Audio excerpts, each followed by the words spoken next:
We're going to call the meeting to order. Miss Lady, do you mind calling the roll, please?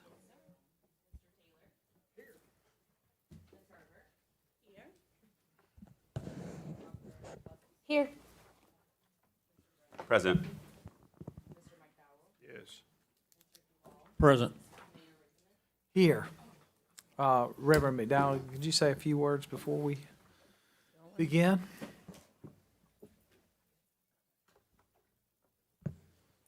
Gracious and eternal Creator, we gather around this table today to engage ourselves in issues that are sensitive, issues that are relevant to our conversation as it relates to city and communities. Touch us with fingers of sensitivity, that we might understand and feel the power of your presence. Collaboratively, bless us. Individually, touch us. In your name we pray. Amen. Amen. I know that we have the executive session items. I know we need to add something to that, so we'll have to clear the room here while we address those first and foremost. Media folks, I just would say probably grab your camera, leave your stand if you want, as we move forward. But Mr. Duvall?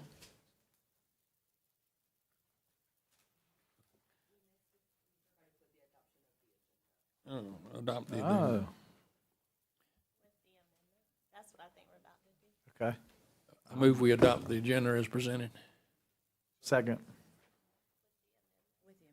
with an amendment on executive session. Do you want me to read that in for you, Would you Mr. please? Duvall? I got it. is- Go ahead, Mr. Duvall. Add it in right now, if you wouldn't mind. Okay. And then we'll call the roll. You want to do the executive session motion? Yeah, go ahead. Okay. Mayor, move we go into executive session with discussion of negotiations, incidents, proposed contractual arrangements pursuant to SC Code 30-4-70A2, homeless services, add receipt of legal advice related to matters covered by attorney-client privilege pursuant to SC Code 30-4-70A2, take-home car program. We'll adopt the agenda with that amendment that Mr. Duvall added. If you'll call the roll, please. Mr. Taylor Second. seconded.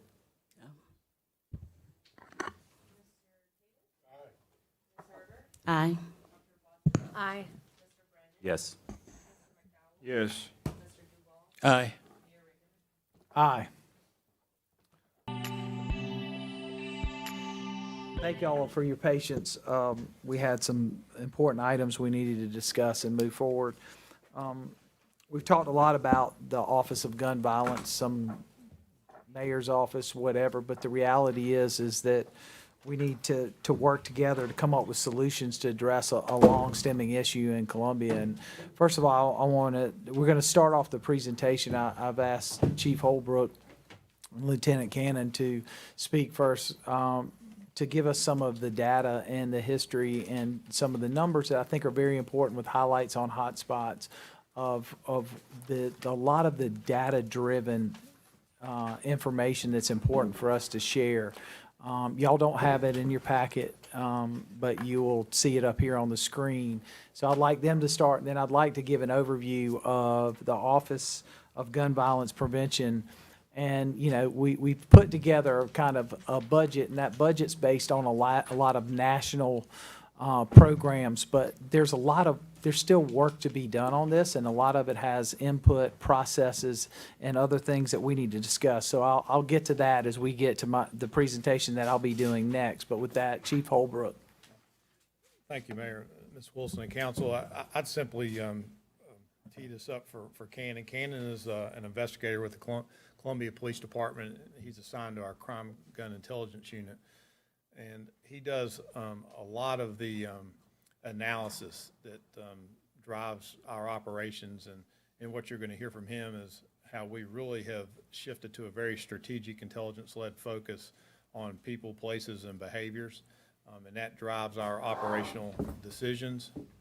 And it is it builds our capacity to leverage the technology that this council has been so forward-thinking and supporting and funding, and that is our ShotSpotter technology, our use of NIBIN, embedding an analyst in the SLED lab, creating a special assistant U.S. attorney position, and utilizing NIBIN technology in conjunction with our ShotSpotter to identify crime guns and ballistic evidence that connects people to guns to violent locations. And so Cannon's going to talk about those behaviors and locations that I think are fitting with the presentation that you're getting ready to bring forward today. Thanks, Chief. Yeah, I'm Cannon Fulmer. I'm a crime analyst in the Crime Gun Intel Unit at the Police Department. What I have here, this is some information that right now we're pushing out directly to our patrol division. The purpose of this is to just get 100% of the people in the patrol division on the same page with what we know about the geography of gun violence in Columbia. Like the Chief said, I think the right way to understand gun violence is to think of it in terms of people, places, and adjacent behaviors where gun violence tends to pool. And so the three main points I want to make today are really that gun violence pools at certain locations. There's reasons why it does that, and there's certain things the police department can do to mitigate that. This is especially geared towards what the patrol division can do, but there's multiple levers we can pull in reference to that. For a little bit of background, we have had over the past like 12 to 18 months, gun violence has been increasing in Columbia. You can see here where we're at. As of last Monday, we had 72 people shot so far this year as of the 22nd of August. So this is basically what gun violence looks like in Columbia geographically. This is every person hit shooting that has occurred in the past 8.5 years in Columbia on the map. Below is a chart that shows the hour of the week in which most of the shootings have occurred, in which any given shooting has occurred. And so you can see that in Columbia, there are some places where shootings almost never happen. There are some places where occasionally we have gun violence, and there are some places where gun violence is just endemic. Same thing with the hour of the week. Shootings are most likely to happen between 6 p.m. and 2 a.m. About 40 to 50% of the shootings happen in that period. So in Columbia, like in most American cities, there are some very small locations that account for a really disproportionate number of the person-hit shootings. So here in Columbia, about 2% of the city's surface area accounts for between 27% and 53% of the person-hit shootings year over year. Over here on the right, it's kind of hard to see with this projector, but I have some zones kind of outlined in red, and they're not all contiguous, but that's that 2% of the city that I'm talking about, in which like a huge number of the person-hit shootings occur. Yeah, can you show me where that 2% is? Yeah. Yes, ma'am. Because I don't see it. My vision is a little challenged. So, first of all, the area that's the biggest issue is Booker Washington Heights, Colonial Heights, and the Colony Forest apartment complex, along with North Point Estates and Bayberry. Secondly is this area that sort of surrounds the Millwood Avenue corridor. So that's King and Bratton to the north, and then down below it we have like Cherry Street, Green Street, that area. Then there's a series of apartment complexes and other places like that. So if you take all of these together, they're 1.34 square miles of Columbia, and every single year between 27 and 53% of our person-hit shootings happen there. And these, like I said, we have areas that do have violence occasionally, but in these areas it's pretty constant. These are perennial hot spots. We can pretty much always count on them getting hot eventually on a long enough time scale. So when you look at those areas, you're looking specifically and geographically at two particular districts, 1 and 2. Yes, sir. And on that first slide, if you could just go back to that first slide for just a moment. Well, in District 4. I was going to say Ghana's area. I can't see it.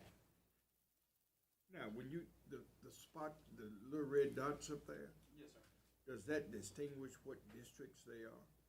No, so I have them distinguished by the colors. So this is what CPD calls North Region, which I think is District 1. This is Metro Region, which includes the Two Notch Road Corridor and downtown. And then this is Southeast Region down here. And so violence generally in Columbia, but gun violence as well, kind of has this hook pattern that goes through like North Main, comes down through this part of the city, and then picks up sporadically down here in the South region. Ted, let me ask you something. Out Garner's Ferry, I'm sorry, were you still talking? Well, no, I just 1 second for clarification. North Region has District 1 and District 2. Right. I just want to make a note that North Region is District 1 and some of District 2. Because that's just important to me. It sort of rolls over. It sort of rolls over from 2 to 1 and 1 to 2. Is that right?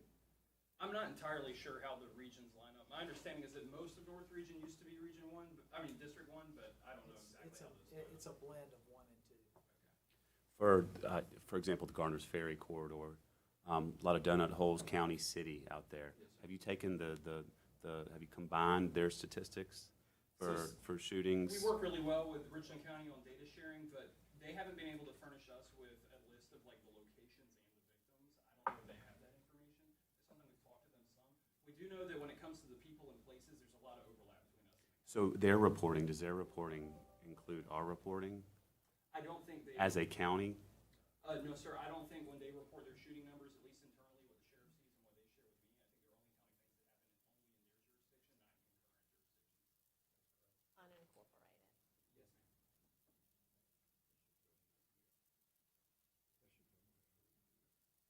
Unincorporated. And so, following the research that's been done on this, I believe really strongly that there are reasons why this happens, that we have these perennial hotspots.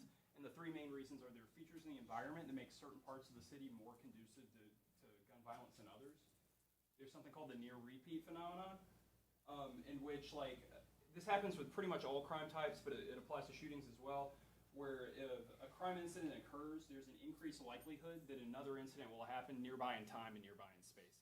So if we have a shooting over the next couple of days and weeks, there's a significantly increased likelihood that in that same area we're going to have another shooting. And then third is that once an area gains like a very solid reputation as being a violent place, that itself is another prong that criminologists believe supports violence at that location. And so there's some evidence for that. Yes, sir. Great, sorry. Yes, sir. Real quick, when we look at redistricting later on this year, will that have an impact on this? Or will we take this into account when we do the redistricting? Well, what we want to do with our region realignment is create equity as far as workload. Okay, perfect. When it comes to the near repeat phenomenon, I think we have some evidence that this does happen in Columbia. This chart over here to the right shows some of those perennial violent locations that I showed on the last slide, the ones that are in the metro region and north region. And it shows the number of people shot in each one of those areas per quarter. So what you can see here is that while these places do have like a long-term chronic problem with violence, they're not always hot. So for instance, with the Booker Washington Heights area, we'll have a year plus where we're having a shooting every single quarter. So every 12 weeks, we'll have somebody shot in that area. And then we'll go through a period where we have a year or more where we don't have any problems there. And it's the same thing as you can see across the board with these different hotspots. They tend to get hot and stay hot or get cold and stay cold. So that indicates that when we have an instigator event, like we have a shooting and we haven't had one in a long time, that sort of activates these areas and gets them hot. What that tells us as the police department is if we have a shooting occur in one of these perennial hotspots, that applying some extra resources there over the next couple of weeks is probably a good way to mitigate the risk that has been increased by that first event. Another thing that's interesting is I think this shows that what happens at these hotspots is very particular to these specific places. So one of the things you see here is that they don't all get hot at the same time. So it's not as if that we have an increase in violence in Columbia and all of our hotspots simultaneously get hot. So that's another indicator that looking at places is an important avenue for gun violence mitigation.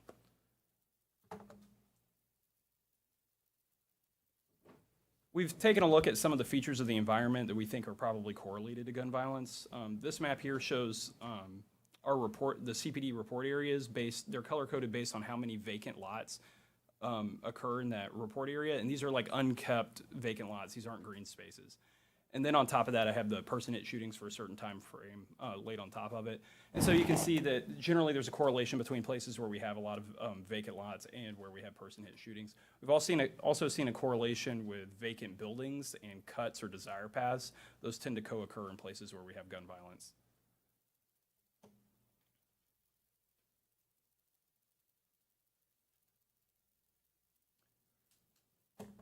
Another aspect of thinking about the features of the environment that I think is important is the idea of network places. My understanding is that a lot of cities like, I believe, Dallas, Las Vegas, Cincinnati, are employing a strategy called place network investigations.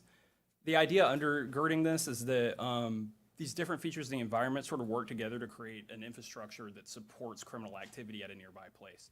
So if we have gun violence at a specific location, it may be the fact that we have the confluence of vacant lots, vacant buildings, cuts, and maybe some other things that I'm not bringing up right now that sort of work together to support the criminal activity of that location. So like theoretically, we could have, say, a corner store. This is a picture of Booker Washington Heights that has person hit shootings and the apparent land use of each parcel shown together.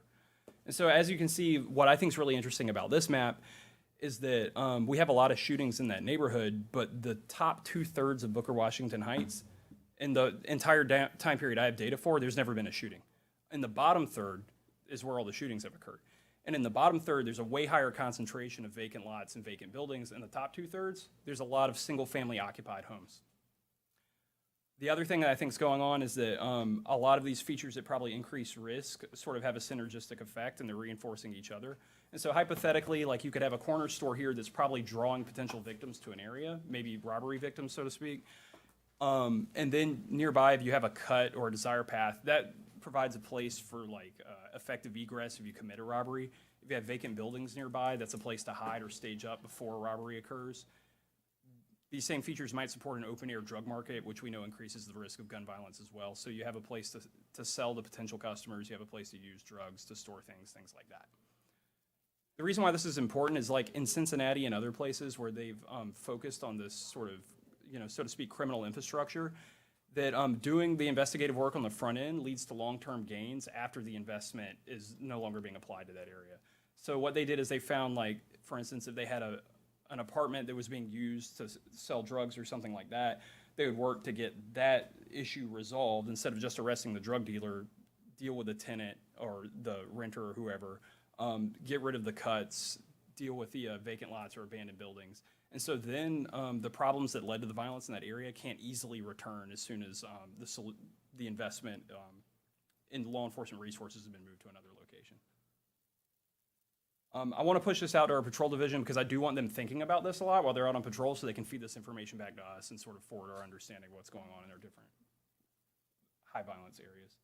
And the last point I wanted to make to them is just that a lot of research indicates we know well that when a police officer goes to a high violence area that we're going to have a decrease in violence in that area while the police officer's there. But there's a lot of research that shows too the kinds of things that they do when they're there matter a lot.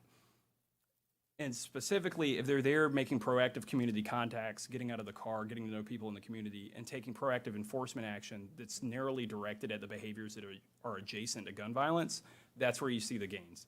And I think that's kind of policing we want to have in these areas. And some indication that that goes on in Columbia, I have here on this chart that shows the number of people shot every quarter with the bars, and the green line shows the number of FI reports that were done per quarter. An FI report is something that an officer does if he or she gets out with somebody and they feel like maybe something suspicious is going on, but there isn't necessarily a crime. So they type up a report saying who they talked to and what happened. And I'm using those as a proxy to measure how often officers are out of their car making proactive community contacts and how much time they have available to do that. And I think what we see is when our officers have time to do that kind of police work, that we see a reduction in gun violence. When they don't, we see an increase. And FI stands for field Interview. Field interview. And that's the end of the slides that I have. If y'all have any questions, I could talk about any more of this in detail. You identified Booker Washington as that particular area. Yes, sir. Have you done an analysis of other areas that perhaps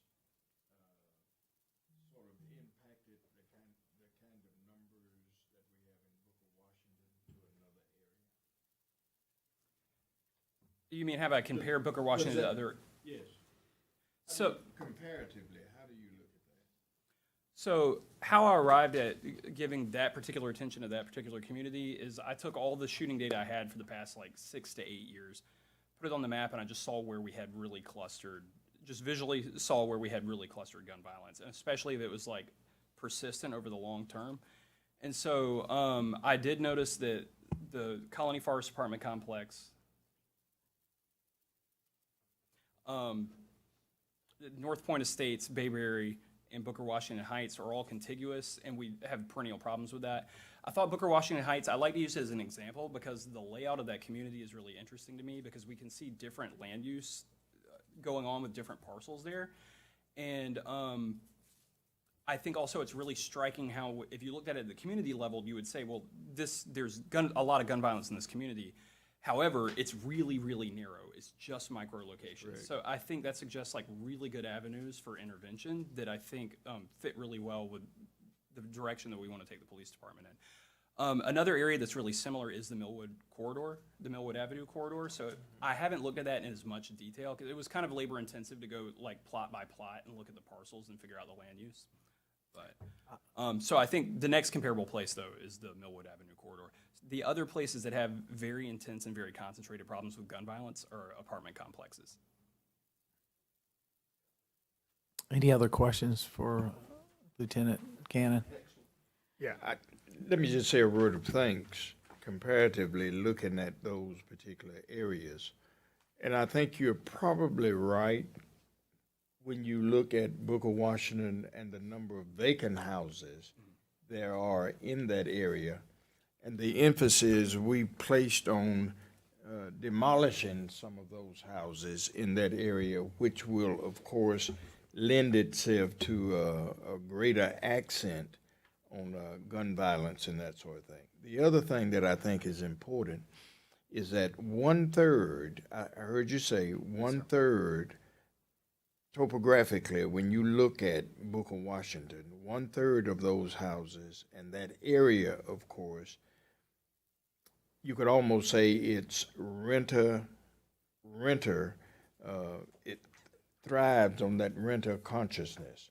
The other 2/3, of course, represents a totally different ram of things. The cut-throughs, I think, poses a real problem. You've seen it. I've seen it. So it's interesting that, thank you for that. That's good stuff. Thank you, sir. Ms. Herbert and then Dr. Bustles. And along those lines, that information was very helpful. I did want to make sure that code enforcement, with the list that we do have, I don't know if the list was made with this information in mind for the demolitions that we're funding. Do you know whether or not they? I can say that I'm pretty sure it has. I spoke to David Hatcher about this on several occasions. Okay, and I just want to make sure we were all working together because this is great information for us to have and make sure we're moving forward with it. Dr. Bustles? And the last thing I'll say is, and that is why I'm not fussing about there being a lot more demolitions in District 2 than in District 1, because I'm just being honest, because it correlates with the statistics, so I'm not going to fuss this go round. I wanted to thank you for this comprehensive overview. I know how much time it takes, even looking at proxy measures, to try and understand and tell the story. One thing I want to reiterate for council is that finding that when there are single-family homes, you can be in the exact same neighborhood and there's a drastic reduction of gun violence. And so when we think about some of our strategies around affordable housing, homelessness, economic development, it all very much links together in terms of ultimately leading to prevention of crime. And these are some of the discussions, Mayor, I'd love for us to continue through this initiative of the Office of Gun Violence Prevention to really help connect the dots around all of these social factors that lead to gun violence. And then just a point to think about, I know that there are a lot of great measures around community cohesion, and it'd be interesting to see if in your field interviews you see those protective things or those kind of indicators of resilience that despite a violent community, there are these really great social connections or good things that, community members are trying to do amongst each other to address some of these pieces.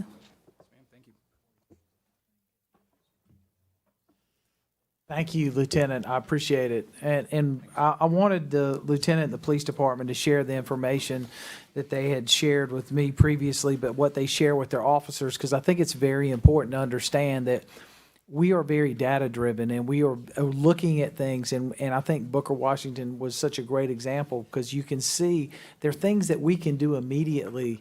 Last Friday, several of us had an opportunity to ride through several neighborhoods and look at opportunities where we can, everything from lighting to tree pruning to this, that can help, but it's a lot deeper discussion. And so with that, Corey, could you tee up our presentation and start off on page 3 if you could. And part of the Office of Gun Violence and why it's important is, one, when you look at last year, we were roughly about 94 shootings in Columbia, and this year we're projected to be over 120, and nationwide we're seeing an increase in gun violence. And one of the things that we have to focus on is making sure that we are doing things to prevent gun violence, but also understanding, because gun violence plays around certain things. So you got to remember, people, places, and behavior is one part of it. Prevention, intervention, and enforcement are the other. So as we go through this, can you go to the next page? So I want to give you a little, my vision for this, and what you've seen in the packet previously is really just, hey, this is a budget, this is what we think from a national, this is where we start to develop this. And we're not 100% there yet, but the city, this office being the quarterback, the element of assessing, improving environmental factors, behaviors that lead to violent crimes, cataloging, coordinating available sources, charged with connecting community organizations, job training, alternative lifestyles that lead to violent crime outcomes. The office connecting the city, the police department, community organizations, service providers, crisis teams, and communities in order to establish these stronger relationships. And the details of maps like we saw earlier about places that we can touch, and realizing that it's a very small portion of our community, but larger portions of our community are suffering because of the small portion. And so knowing and understanding where our data points, our history is, and our ability to address those areas to improve the greater community. So that's why I think this right here, the framework for addressing, is so important. The quarterback, the position that we would hire or RFQ out, I don't know which way or direction. This is where I want council to be part of, because different cities have done it different ways. But when you look at this, these 6 categories are where we got to be focused. And this encompasses everything we've talked about in different strategies, but don't have one coordinating office to help make it sure. Because for this to be successful, we're going to have community partners, we're going to have crisis teams, we're going to have our churches involved, we're going to have organized events, sporting events, other things that all come into play with this. And I think, so as you go through this and you take a look, you talk about behavior therapy and family programming. Turn 90, who does a redemption program for repeat offenders who have been let out, and part of what they talk about is that behavioral therapy. How do I deal with a situation so I don't put myself back in that? Community building. We talk about, single family homes, filling up these empty lots in our neighborhood, but we also got to have duplexes and quadruplexes. We need to create security and family units where neighbors are helping neighbors. And by reinvesting in our communities, creating green spaces, opportunities for public art and other things to help enhance a neighborhood, instead of it leading to places that people can hide and do deceiving things. You talk about, how do we help people if there's drug treatments? Talk about how these intersect, blight and nuisance abatement. We just talked about that 68 homes that the city's helping bring down to help clean up. Now we got to do the other part, which is bring the partnerships in to help build back each community, but also address, we'll be working with school districts, we'll be working with churches, as we said, community organizations. This isn't just one person, one place, one time. This is a total community outreach. You look at the enforcement side, you got to work with law enforcement, but we also got to work with our judges and our judicial system. I mean, this is a holistic approach. And so when you see this framework, which is recognized nationally, and I say that because I took the time to read several books, and one of them that stuck out to me, and the Lieutenant Cannon's read it too, it's called Bleeding Out. And there is so much information about different strategies to try to bring peace in the streets, to deter gun violence, that it makes me realize that we have a lot of the bits and pieces, but we don't have an organizing entity that needs to address it and be kind of the collaborator to bring everybody together. The other thing why it's so important, can you go to the next slide, is it gives us the ability to be eligible for numerous federal grants, third-party grants. There is a lot of private philanthropic organizations out there that are funding everything from helping us clean up neighborhoods to investing in neighborhoods, but also after-school programs, long-term investment in apprenticeships and skilled labor training centers, but also opens the door for corporate funding.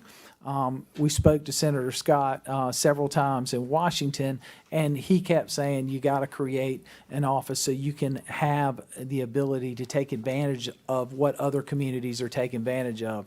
And then, of course, I hate to use the term one-stop shop. It's been used over so many times, but letting us be the custodian of these efforts so that we can make sure that we're removing some of the duplicity out there, but also allow the city to work with partners that are already engaged in succeeding. We got a lot of people who have been very successful, but we got to bring groups together. I even was talking with some groups the other day, and multiple people doing the exact same thing, where we need to bring people and collaborate together so that we're really getting a big bang for our bucks.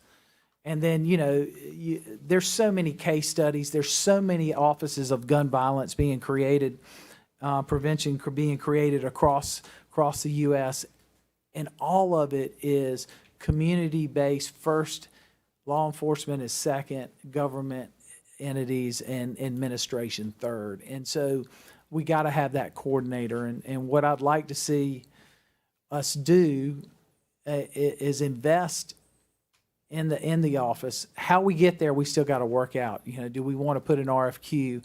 Is there an organization that we may want to work with? Do we want to put out an RFP for the director and then build the different pieces? How can we use interrupters, crisis teams, and others to work with existing folks in our community that are making efforts so that we're bringing it into a collaborative and we're able to hate this term, but it's a good term, the wraparound service piece to it, to make sure that, everything from mental health to job opportunities to better living conditions, cleaned up neighborhoods, lighting, making sure that our beautification, that the streets are clean and the neighborhoods are clean so that everybody has a pride of where they live and how they live, because it goes back to people, places, and behavior.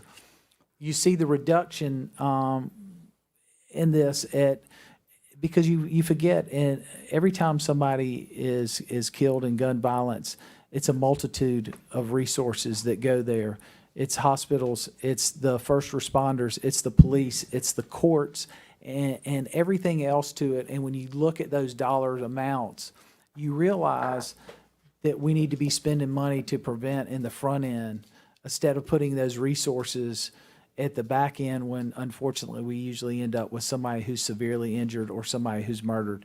And so I think as we continue to work through this, we got to have a basis. So if you go to the next slide, the objectives: qualified, experienced team to direct the resources and efforts, build a network of trained community interrupters, create the catalog, as we talked about, of programs to foster relationships among neighbors, mediate conflicts in the communities that have potential to spill over into violence, produce positive high outcomes in those high violent areas. And that means every aspect. It's all the different city services that can come together, but all the outside city services that could come together. And then this is a projection based on a national, and we can tweak this, but we got to have a starting point.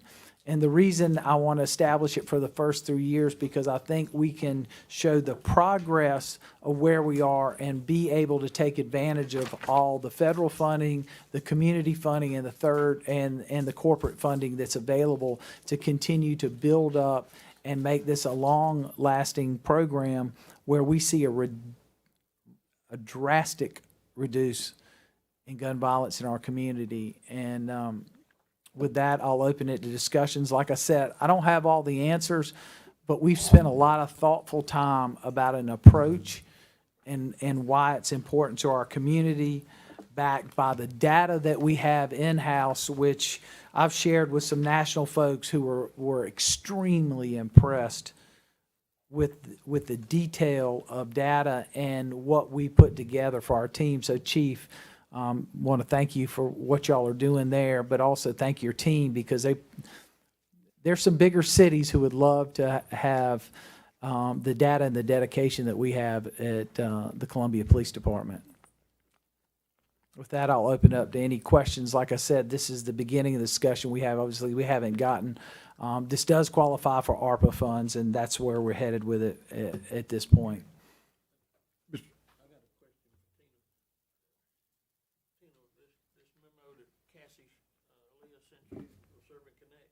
About a federal grant that they got last year. Did she say how much that was? I do not know. I'm sorry, I don't know.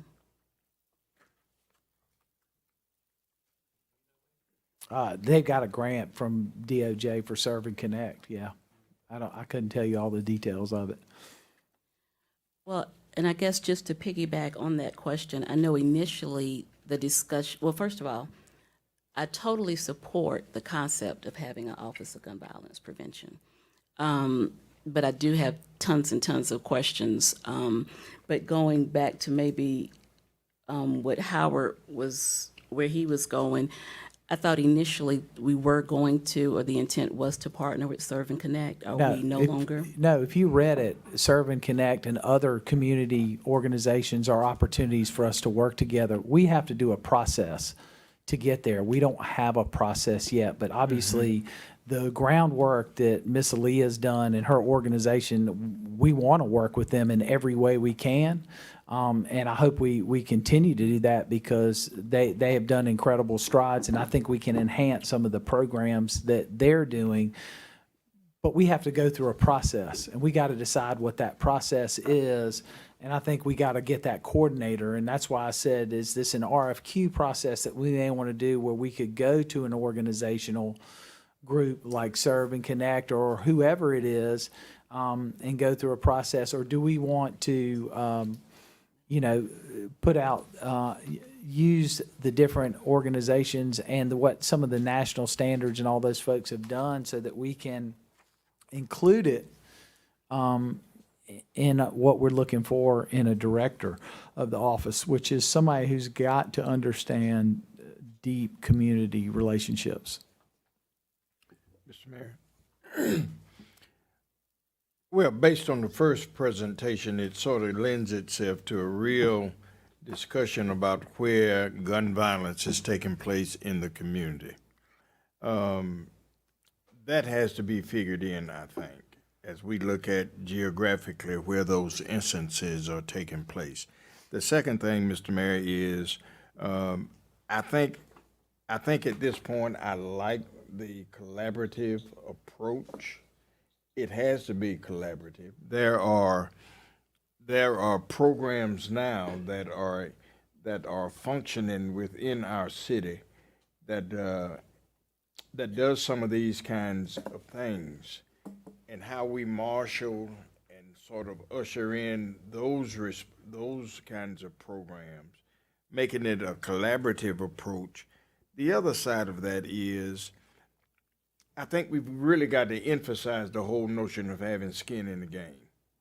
Well, with partners. Not only skin, I would like to add to that, it's very important is that when we put this together, that we have absolute outcomes and accountability measures. We can't go into this blindly and not have target expectations of reduction and touch points, and it's going to take a little bit of work to get there, but we can't hold ourselves accountable, and the public can't hold us accountable for what we're committed to.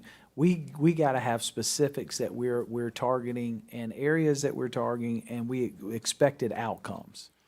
I mean, with all of the work that the chief has done and with CPD and that team that you all currently have on board, I think it does a good job, but they can't do it by themselves. That's why I think the team approach and the collaborative approach works better for, if we're going to look at this proposal with the kind of scrutiny that we really want to get rid of gun violence, we've got to do it as a team, not individually. We've got to allow folk who are already out there working and doing some of those things to be a part of that team effort. Well, Thank you. it's a hub and spoke approach, and law enforcement, the judicial system, our community organizations, city government, everybody has a role in this. There is not one entity that has a greater role than other. It's combined collectively and collaboratively that we can make a difference, but we got to be committed to it. So having said all that, Mr. Mayor, I guess the question that I would probably ask is, what would be our next steps as a council, as the mayor? Because there are other questions that need to be answered as we continue to do a deep dive into this.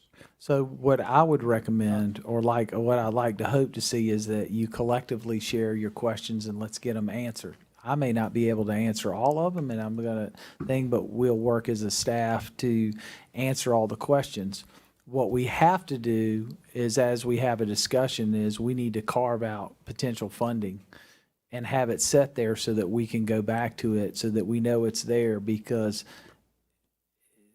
it's going to take some effort and it's going to take some money to get us going and to really to make a difference. And we have to be invested along with our community partners and others, because this is a community issue. This is not a city government issue. This isn't a law enforcement. This is a community issue. Mr. Duvall, then Mr. Brennan. I've spoken. Mr. Brennan, want to go first? Just real quick, Mr. Mayor, this is a wonderful package, and I look forward to seeing more information come through as we tackle this issue. It's an important issue. You've done your research. I would love to hear more as we move forward about, you talked about the hub and spoke, that hub, that individual that we need. Maybe it's not a group, a nonprofit or an organization, but that one person that can bring everything together.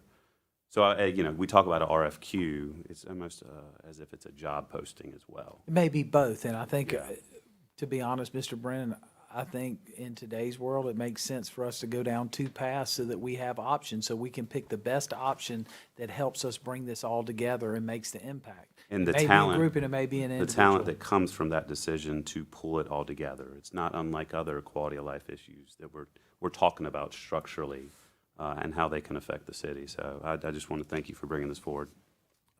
Yes, sir. Mr. Mayor, I certainly support the idea of a coordinator for all the different services that are available, and an office that would be able to go out and look for additional funding for public safety. But I don't want to commit for $800,000 right yet without searching out what else is available in the community. And I'd like for the Public Safety Committee to look at this and gather some more information on what's available in the community and then report back to council. Can I ask, in terms of what's available in the community, and I know you use the term quarterback or convener, how do you envision that you're going to get folks at the table? Because we've learned, whether it's, whatever issue that you're passionate about, sometimes it's so easy to work in silos because that's just how people are funded, right? So where and what is the pull to want to get involved with the Office of Gun Violence? What would you envision in terms of how the city could attract people to come work together? Well, I think, first of all, let's be realistic. What we're doing right now, may be helping in small proportion, but it's not helping. We're 18% up in gun violence right now, and we haven't even finished the year yet. So let's create a realistic baseline, is that we got to do something different, and we got to have somebody who's a lead coordinator. Right now, there's not a lead coordinator anywhere. There are multiple groups doing small things. So bringing those folks together for multiple reasons is one, look, if we all really want to achieve a community-wide issue, then we all got, you use the word very well, Reverend McDowell, skin in the game. So bring in that skin in the game. But it also, by a collective effort, we also have the ability to get out the funding from different sources, if it's DOJ or other folks. Now, you'll see a lot of people out there who have the ability to work in a certain area. But as you saw on that map, it may not be a geographic area a lot, but there are a lot of hot spots, and all of those take time. It's no different than our discussion with homelessness and others, is you got to meet people where they are, and it's an individual basis. This, you know, we're not going to have some group luncheon and everybody's going to walk away and it's going to be a great day. This takes time, effort, and it's an everyday process. And so I think what you're going to see people coming to the table is one, I think more people are very concerned about where we are on gun violence. We're limited what our ability is to do by law, but we also have unlimited ability to work on prevention, changing our structures in our neighborhoods from cleanliness to taking down those abandoned houses, keeping those lots clean, taking those cut-throughs as we saw on Friday, where we can help do things, but also work with the other areas. I mean, there's an apartment complex that should have, to be quite frankly, they ought to have a gated entrance and out. They should know who's resident and who's not. I mean, we have to do things to make a difference. And partnering with those, nobody wants more property damage. Nobody wants to see another child or adult or a mother killed, shot. So I think this is one of those issues where if we take a lead with a deliberate goal, with using all the tools that we have in a collective effort, along with our law enforcement, because the reality is that, you know, there's some discussions, hard discussions that have to be had, and we need the community support, is we can't continue to have repeat offenders who, especially in gun violence, are being let out and terrorizing neighborhoods. So if there's ever a time, I think it's now. I agree with you. I'm very supportive of the Office of Violence Prevention. And as someone who's very research driven and data driven, I do ask that as we think about potential prevention approaches, there is evidence to show that the violence interrupters program is pretty mixed, with some cities having success and others not. I would just ask that you and whoever, you know, the staff that we hire for this are open to other approaches that would make sense for Columbia, because that is a very expensive approach. And for example, DC just did an audit, and they actually saw an increase of violence. And I think the reason that we built a budget the way we did, because that's been the standard model, but we had to be realistic of what it would possibly cost and how we deploy those funds. We may partner with somebody who's already got interrupters and then put our funding in different sources. These are things that we still have to talk about, but we got to have something to talk about. Right, okay. Mr. Mayor, I'm Mr. sorry. Taylor, and then, I think Ms. Herbert. oh, I'm sorry, I didn't see your hand. But Mr. Taylor has. Mr. Taylor, Mr. Herbert, and then Ladies Reverend. first. No, you haven't spoken yet. Go ahead. Oh, I was just going to ask, as part of the process, you know, would it look at things like bonding and you know, different ways we ought to set higher bonds for repeating criminals and things like that as well? I mean, you know, some people would say the PR bonds that we're doing in our community today are enabling more violence rather than stopping more violence. I mean, we'll take a look at some of the judicial side of what we do, or is it really more just social? No, I think it's both. I think it's part law enforcement, but the root of it, when you dig into it and you look at the programs like Curb the Violence and all, community-based, but at the same time, you got to have, it's a three-legged stool. So you still got the law enforcement and the judicial, and I will tell you, after speaking to several mothers in some communities, that's one of their biggest fears. They're like, we could tell you who's shooting, but as soon as they get arrested, they're back in our neighborhood 2 days later. We're not getting involved. And we got to change that narrative. That is not fair to those folks in those communities, and it's not fair for innocent bystanders to have to deal with that. Thank you, Mr. Mayor. I just think that's an important part of what we need to look at. Miss Herbert? So a couple of comments. I do think that as opposed to maybe being the leader on this issue, I think that I would feel more comfortable with us being a resource for the issue, because if we put ourselves out as the leader, then people are going to expect us to solve the problem. And I don't know if we have the specific capacity to do that. The other thing that I'm concerned about is we're looking at judicial issues, home ownership, blight, mental health, social economic opportunities. I think that if we're way too broad, it's going to be very hard for someone who comes in to really be able to hone in on any particular objective. So I would like for us to, as we further discuss this, to narrow the focus in some regard, because you kind of give folks, I think it's almost impossible if we make it too broad. But I think that's why part of having a coordinator and a quarterback that's working with those different community organizations, professional organizations, law firms have to hit that, but a lot of those also hit the city touch points.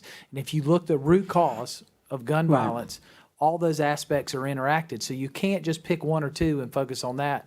We've got to kind of draw the right experts in and the right community partners, law enforcement, and other to hit all of them. So I do think there's a little bit difference in that. And I say that because I actually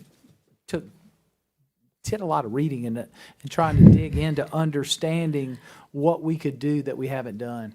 Okay, and I respect your reading, but I will say from a practical aspect in implementation of programs, it just makes it a lot easier to have objectives, because at the end of the day, you want to be able to say exactly what we achieved. So that's only a suggestion that we really hone in on what are the top 2 or 3 things that we think this office can do. The other thing is, I think that $800,000 is a lot of money. I don't know if you need to hire 4 people to start off. May not. And so I think the budget should reflect something a lot less than 4 staff folks starting off. I don't know how much work you have for 4 different people, and I don't know if they're doing programming or just research, but cataloging and so forth. I don't think it takes Some 4 of those full-time people. we had originally budgeted based on what national organizations are doing across the country, which there are well over 100 offices out there. You know, part of just emulating what they did, and if you look at it, a good portion of that goes into interrupters.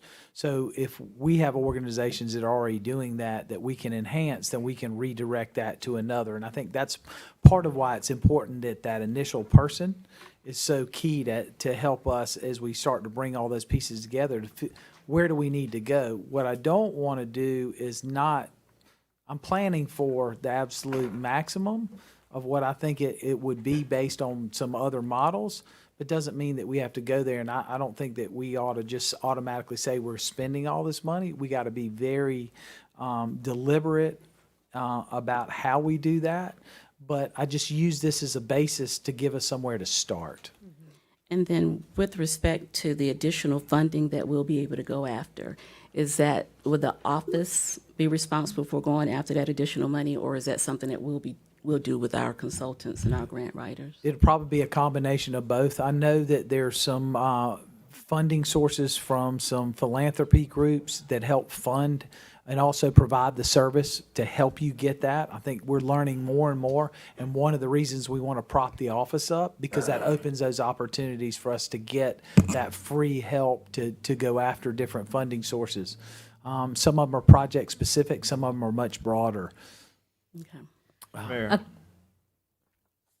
Really quickly, just a couple of things. As we are finalizing the plans for the office, whatever that looks like, I do think that, one thing that you had said, Mayor, is that you want to be able to show progress in 3 years and show a drastic reduction. So I think up front, there needs to be a mission and vision of this office or 3 pillars of work or something that then, well beyond the time that any of us are here, this office is still being sustained and we're able to show success over time. Or worst, best case scenario, it doesn't exist anymore because we fixed gun violence, right? So I think that that is a next step in terms of making sure that that you're very clear on what this person will do and what this office will do over the next 3 years, and that'll change, as the situation changes as well. And then the second thing I want to note is that I would like to see us work closely with the Columbia Police Department, who often are privy to a lot of opportunities through their networks, to go after some funding where we can work closely with them. And, I think simultaneously we need to consider a couple of things as well. I know that this council has invested a lot of time, money, and effort into thinking through how we can continue to recruit and retain police officers. And unfortunately, we're still seeing a reduction of sworn police officers, right? So there's a lot of things that we need to continue to address simultaneously for this to work on the city government side as well. 100%. I don't disagree, having the pillars, but I'm not going to spend a whole lot of more time if the majority of council is not supportive in moving this effort forward. I think we all are supportive of. Yeah, but that was the purpose why we hadn't gotten there yet, is my point. Well, I think you're right. Mr. Mayor, let me say unequivocally, I think that there are some figures there that I need to, and I think we need to look at in terms of that $882,000. The other point that I want to raise is, I think Dr. Bustles asked the question, how do we get folk to the table? I think that was your question. I think the way we get folk to the table is that there has to be a stakeholders has to take and has to lean forward in this process, which simply means that you've got community leaders who are willing to step forward and say, this is what we're going to do and we need your support. Because this cannot, if we're going to incorporate a collaborative approach to gun violence, there has to be some stakeholders, not only the chief, not only CPD, not only us, but the stakeholders has to look at this and say, we support this thing and we're going to make a difference in this thing. So whether it's $800,000 or whether it's $500,000, I think the figure is something we can talk about at another time. But I think, to answer your question, it's the stakeholders that has to come to the table with some of us or all of us as we look at this thing. Of course, Ms. Wilson has, she has the responsibility, because we don't want to leave you out of this conversation. But are we agreeing, though, that we would like to provide some sort of seed funding to help get this off the ground? That would be ideal. Okay. That would be ideal if the mayor has presented this proposal. And of course, recognizing that there are other branches on that tree that could perhaps provide the same kinds of things that he's talking about and wanting to do. But there's also that community stakeholder who understand what gun violence is and the ramifications of what takes place when that happens. So we're talking about both the people and the process. Absolutely. So, okay. Absolutely. Yes, ma'am. I can buy into that. I'm sorry, Ms. That's fine, Rev. So the last thing I do want to make sure that we kind of discuss in this area, because if we're going to make this type of investment in a city Office of Gun Violence Prevention, we've had a couple of requests. People have come and asked us for funding because they are working to reduce violence, particularly gun violence. And so how do we correlate those two? Can we afford to stand up our own office as well as fund other offices? Or is it a one or the other? I'm not saying one way or the other, but I do think that it's a consideration if we're going to make the investment in this office. How do we handle outside requests for the same thing? Well, to assist, I guess. My personal opinion, first of all, we've gotten one request. We've gotten two. We actually got one formal request. I didn't get anything from, Mayor sent something to us a long time ago. but I will tell you, I do think that ARPA funding is where we're headed, and we have opportunity, and we need to look at some of these because it's not just this office, it's these other efforts. And some of it, we're gonna have to seed, the rest of it, we're gonna have to work together to go after grants collectively. And what we've learned over this process is when we collectively, as a community in a region, come together to address an issue, we can get things done, and that's what we have to do with this. And so, yes, I think there's some of those organizations we need to fund. How we fund them and how we coordinate that with our county partners and other are very important in that discussion. I agree.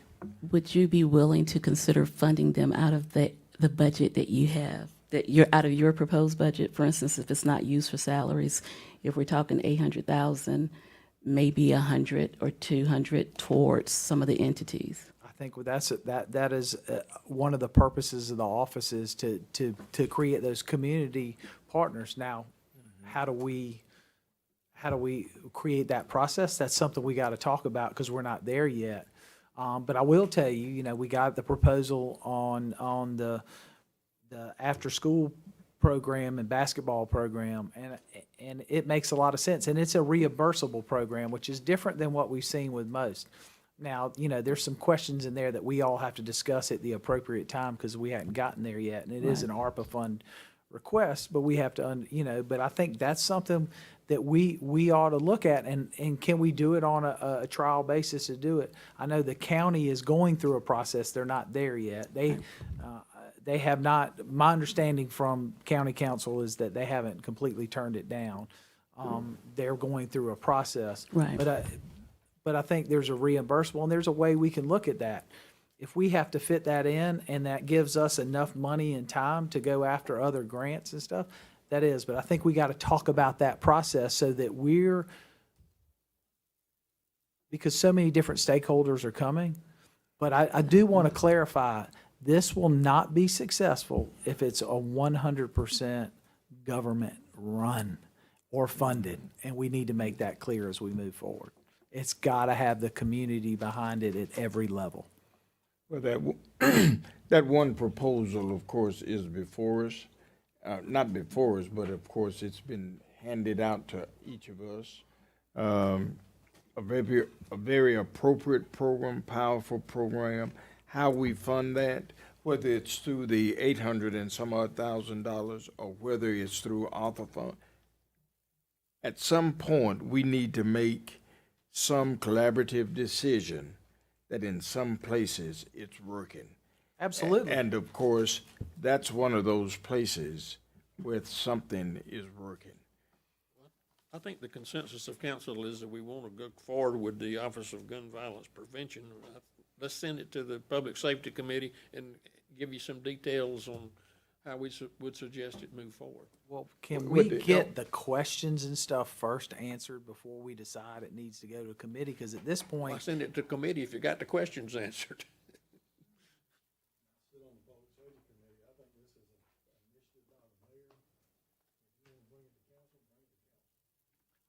the only reason I say that is because we're gathering all the information. You're not, if y'all council as a whole feels like that's the place it should go to, then we can do that. But at least let me gather all the information and all the questions we have and at least try to get some of that answered first. Because we're still gonna have to talk about process and everything My else. thought is that you get a director. I think that's the first thing. We've been hiring czars all day. We'll get another czar in here. So we get a director and we get the one partnership coordinator and cut your budget in half and use the other half for grants. Well, I think before we just sit around the table and go let's strategically That's why I think we need to talk go to about it. committee. Well, I mean, we do have to have another setting to have Yes, the ma'am. conversation. I would like to request because we've been trying to have that conversation, a meeting with us, and we may have a separate committee, Howard, I'm sorry. A mayor and Rev and Herbert committee, just to kind of get into some of the details of it, if you're not opposed to that. And then maybe bring something back collectively to the group. Look, I just want to thank everybody for embracing the idea. This is a step forward. This isn't the answer to everything, but the fact that we're talking about things in a different manner and we're looking at things holistically for the community now, I really appreciate everybody taking this information in and sharing your thoughts and continue to share those so that we can refine this and that we really can do what we know we can do, which is improve our community as a whole. But Mr. Mayor, one of the things that I think is very important, I think Howard raised the issue of whether or not it should go to committee. And normally that's what we've done in the past. But I think this is a crisis. This is a crisis of now. And we could very well put it in committee unless we prioritize that and make that the number one priority. It would seem to me that additional information is gathered, that it's disseminated among us, and that we are able to discern what it is if we need to carry it. But let's get all the information in first before we move to committee. If we move it in committee, it's not going to be top shelf. It's going to be low shelf conversation, and I don't want that to happen. Thank you. Madam City Manager. I didn't like your Next item. Well, we are, Yep. Can we? We're going to take a 3-minute breather, apparently. I think there's some people need to stretch their legs. Man, put this $5 back in there. Passing the plate, Reverend. Mr. Mayor, can I do something right quick? I know we'll push for time, but I do want to recognize Brother Thomas. This conversation we just had, of course. Please speak into the mic. This conversation we just had, of course, about gun violence. Here's a young man, 14, at the age of 14, was shot in the back and paralyzed from his waist down. A testimony that he's here today because he wants to know what's going on. And he wants to know what gun violence did to him and the resources we could use to stop it. So thank you for being here today, Thomas. Thank you so very much. And I'm just going to take liberty to ask, you want to say a word?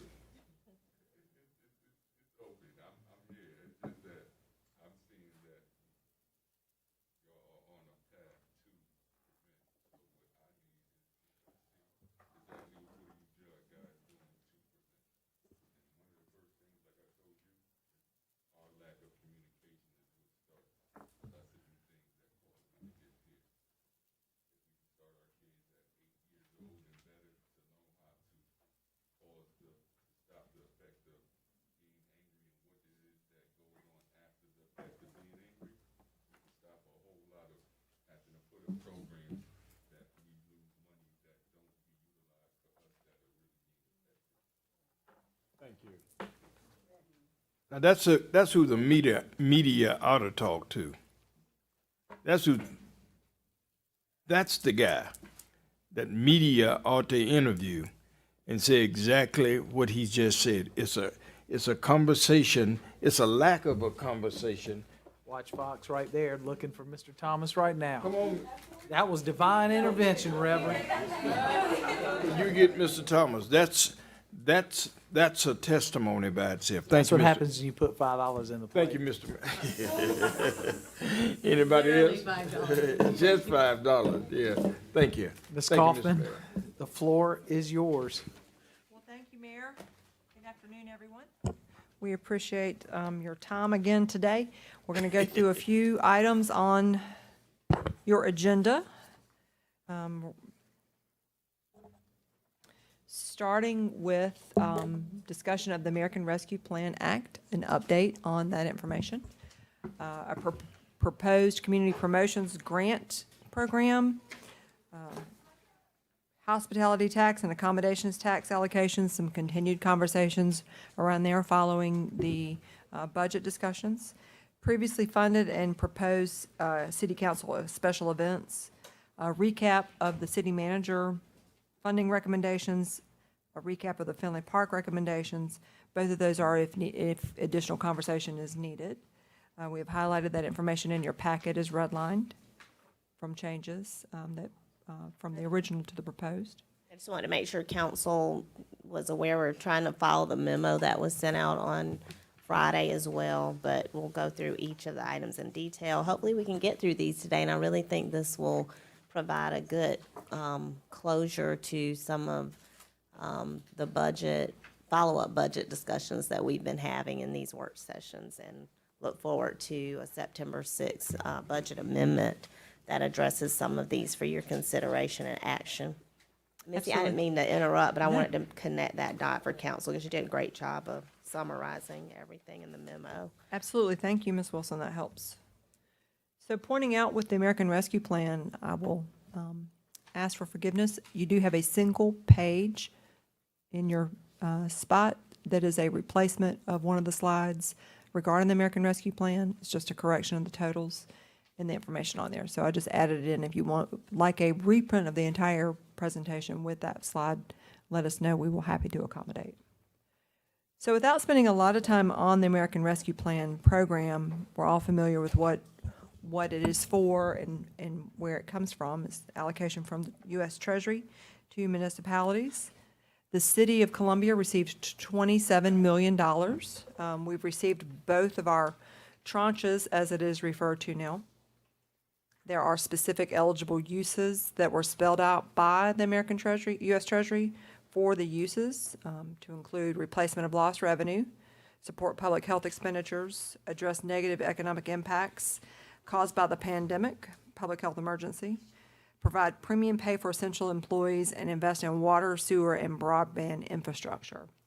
Since the original ruling came out, the interim rule, final rules have come out. We do now have final rules to follow from the U.S. Treasury regarding each of these areas.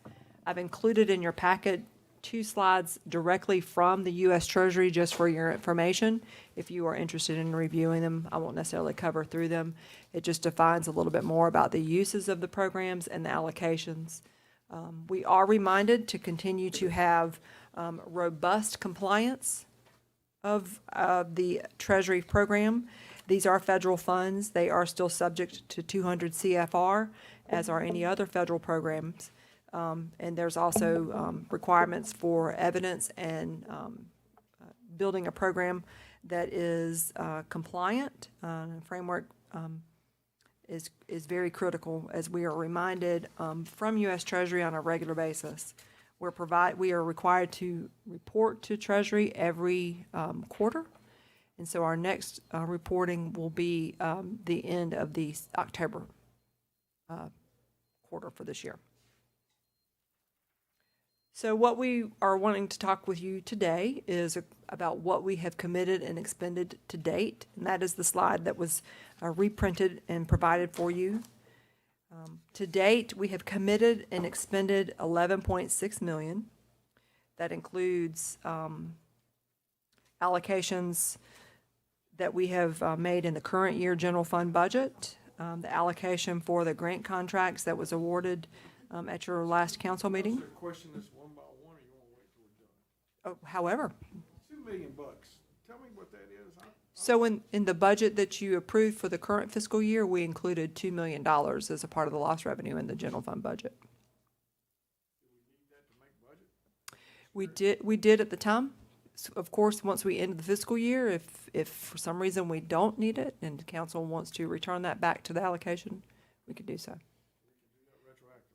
We did, and in fact, the 21-22 budget had included an allocation from, Now, that wasn't the 2 million that was in parking.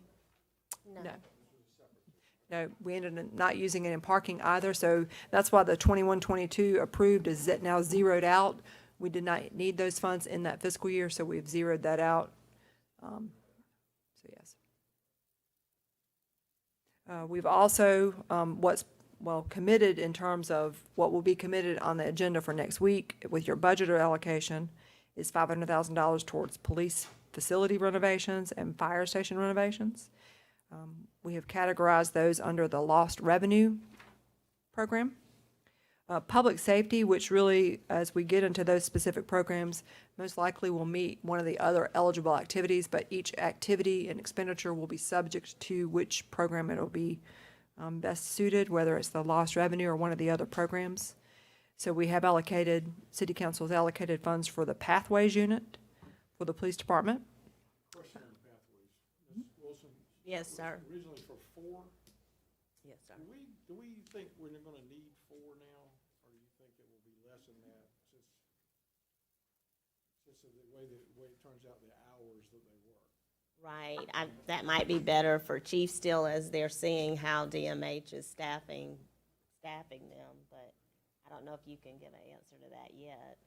If it's not, if it's an 8:30 to 5 type deal, Monday through Friday type situation, we don't have to answer today. It just may be just be on the record Monitor as that. something that we want to watch. And if we don't need 5, and it turns out 3 is maybe the better Yep. deal, we can make that adjustment in the future. Absolutely. And I'm sorry, Missy, replace lost revenue grant contracts, 500,000, what is that for? So last week on your City Council agenda, you approved 2 grant contracts for The consultants, okay. And so that's what's covering those contracts. At least for the year 1 of the proposed programmatic use. The CPD Police Department demolition program for elimination of blight was allocated last year. That program is underway. And then the fire department gear extractors and second set of bunker gear is also included on here.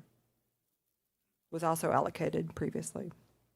So committed from lost revenue so far to include what's planned for next year, of course, subject to continuation of the Pathways Unit as currently proposed, is 5.9 million of the $10 million that we have allocated. Public health is $500,000 that was allocated from last year.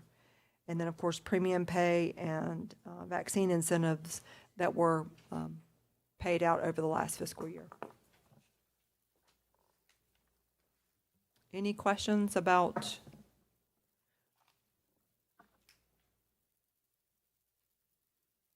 the committed and expended to date? If not, we'll move forward. So the items that have been proposed, we have adjusted and revised and adjusted and revised. So this may not capture everything that has been discussed or anticipated, but some of the items that have been discussed so far with regards to, that are still on the table for consideration, would be police department's initiatives related to address crime and gun violence. A continuation of the demolition program, if that is desired, after the $571,000 is spent on elimination of blight and demolition of abandoned homes. And then, of course, the proposed Mayor's Office of Gun Violence Prevention, the 3-year program. I was reflecting 892 at one point. That was the amount discussed. And y'all forgive my my brain. Chief, can you tell us a little bit about the CPD initiatives that address crime and gun violence? I might have just forgotten specifically what that's about. I'm sorry. Erica's fussing from home. Oh, yes, she is, I know.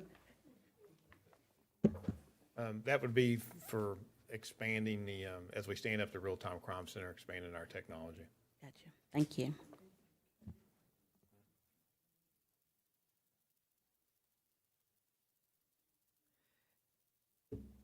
Of course, these allocations would be subject to final approval from city council and actual allocation via a budget, an allocation from council. Missy, I would also, because I've seen the need for it personally, as many of our council members have too, but the command unit, the mobile command unit, I would also categorize that it could fall in that category, and it's definitely needed. I know Chief didn't mention it just now, but that is something that he's requested as well. The mental health crisis unit, command unit, right? No, no, ma'am. This would be, for example, when we were at Columbiana when the shooting occurred, Okay. or any type of, Just have a question regarding those ongoing type issue things. there. Ms. Wilson, these are things that if we come back, we can come back anytime, since it's ARPA money, at any time during the year and do these. We don't have to do this as, Yes, yeah, I just sir. want to make it clear, because like I say, I agree with you too on the command bus. I'm not so sure I like it at the price that it's at. Right. And so it may be we want to do a little more work on that before we make a movement on it. Exactly, and I think the purpose of this grouping that we have right here is kind of broad for that very reason. We just we put an amount, it's tied to some of the technology and other needs like the command unit or some portion of funding going towards those things. Yes, sir. Ms. Wilson,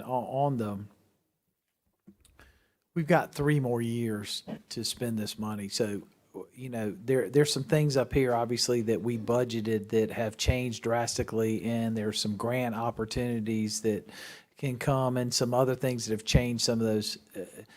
Would it be helpful if we kind of figured out, we don't need to vote on this today, I don't think, and that's not part of our agenda, because there is the discussion of, looking at the program Recreation has put together for working with transporting kids, getting them involved in these after school and the basketball and these other programs. It's a reimbursable, it's a equality. I think we want to talk about it, but I think we've got to have the appropriate time, and I don't know if that's now or when that is to talk about that program, because it is one of the proposals that we got that has a lot of merit to it. And I'll tell you where I am on it. I support it. I think, though, because it's a reimbursable program, that it's a month-to-month situation for us to see, because, if we're invested for a certain amount for a period of time, but yet we're not seeing the participation and we're not seeing the thing, then we can stop it. So, committing to funding up front, I think what some point will be when the appropriate, I don't know when council wants to talk about these issues, we have to look at that and say, all right, well, we could do that because it's reimbursable. We do it on a month-to-month and budget it, because I think the original proposal was for $275, and that was based on the volume of 12,000 young people identified between the various apartment complexes and neighborhoods that would be transported to these different programs. So I guess, long story short, where I'm getting at is we don't have to spend all this today, but we may want to recategorize this, because, originally we thought there may be a grocery store opportunity, food insecurity. Well, that's not something that we can get done. But there are things we can get done. But Is this up for discussion? But so I guess what I'm asking is that, we don't have to make the decision today. Do we want to try to pull stuff together and have kind of a discussion saying, here's some community projects that we feel are appropriate for this or not? I don't know, Mayor. I mean, I think that's for I'm y'all trying to to talk ask, about. The line item here under public safety, though, doesn't have anything to do with those outside community initiatives. This was just our attempt at putting a number towards more, internal Yes, needs ma'am. of CPD and I was that just sort looking of at the things. bottom Oh, half. I'm okay, sorry, I gotcha. skipped ahead. That's okay. That's okay. Wait, are we still in public? Well, no, yeah, because I was kind of going back to Mr. Taylor and making sure, I don't want to put things off indefinitely. I think we need to know what kind of time restraints or what's priority, because if it's something that we need to do and that you all want to do right now, and you need the ability to go forward to get the information, I don't want us to not give you that ability to start working towards it. So I'm just trying to get an idea of what is time, what is time sensitive versus what we can decide to work on next year. I hadn't really gotten into the external stuff yet, Mr. Mayor. I'm sorry, I jumped ahead. May I add something, Ms. Wilson? So obviously, our real-time crime center's well underway. And as our cameras come online, and we're staff up, to me, that creates greater capacity and is a force multiplier. The only thing I would say about the command bus discussion, I agree, Mr. Taylor, we can knock the edges off that, I think, and bring a more affordable package. Might have been the Harry Tinsley model. It was. I wasn't going to say See, I that. listen out there, I'm just telling you. Right. We love Harry Tinsley's models, but yeah. But we are using a bus right now that's 20 years old. It is outlived its capacity, both with its electronics and just its capabilities. If we continue to have our university growing, our festivals growing, we're getting ready to invest millions in Finley Park that's going to attract more people. We have got to have a mobile platform that we can connect to these events, connect back to the real-time crime center, and support our operations in the field that's fluid. And so I think it's important, and it takes almost a year to build those out. So Howard, Mr. Taylor's got the Excuse me, floor. Eric. I hope Mr. Duvall, Mr. Taylor has the floor, then you. Oh, excuse me. I've been quiet today, Howard. No, I'm with you on the bus, okay? I just think, I think from discussions I've heard around that we need to reprice that to what's appropriate for us and bring it back. I think I want to go back and touch on two other things. Number one, these are ARPA monies. We should be able to bring these things up as projects, as soon as you got the pricing, boom, almost as close to what we do with PO approvals. Isn't that correct? And If I could speak to that piece, any allocation from ARPA would need to come back to City Council for an actual allocation but- to those programmatic funds. But my point is, there's no time restrictions on that. We can do it as soon as he's got the pricing. We can see if that's what we want to do and do it. So Correct? the only time restrictions is that we are to have the funds committed at this point in time from Treasury by December of 2024. Understand. And that's why I would go to the next piece that you've got up there on the neighborhoods and community investments. We really have not had a chance because of timing to have our discussion with the Community and Economic Development Committee on the community development deals. And the fact that we've already appropriated the $500,000 for the new grant writers and things like that, I think there's some significant opportunities for us. And I think we need to look at some CDBG funding that may be available for some of those things. And I would rather see us take our time, make sure we get that right, see if there are not some grant opportunities that'll deal with that, and hold that money in abeyance for if something comes up, we can always come back and do it, like a grocery store, Ms. Hubbard, or something along those lines. But let's leave it in the fund unencumbered for the time being. And that's where they are relying until City Right. Council does make allocations. Next week's budget amendment does include some allocations from ARPA. Those will be noted specifically as well. And then, of course, our But not these. Not these. That's Those what I'm- other than, unless there's, No, the stuff that holding you on had the on the mayor's- previous sheet that was up. will be right, on- those things, there are some things in there that will be Yeah. reflected on that. The only one that is on, I think, for consideration under the proposed still at this point is whether or not the mayor's goes forward on the agenda for next week, or if that's still a hold. Otherwise, it is still for City Council's discussion. I would point out the part that we want to keep an eye on is that we have $10 million of the lost revenue.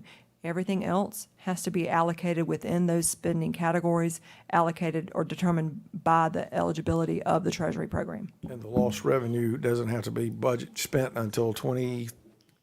Well, we're spending, that's what we're spending from now, unless we can figure out some of those allocations fit under some of these other programmatic areas that are much more subject to the federal Well, spending. we don't have to be in a rush. We can,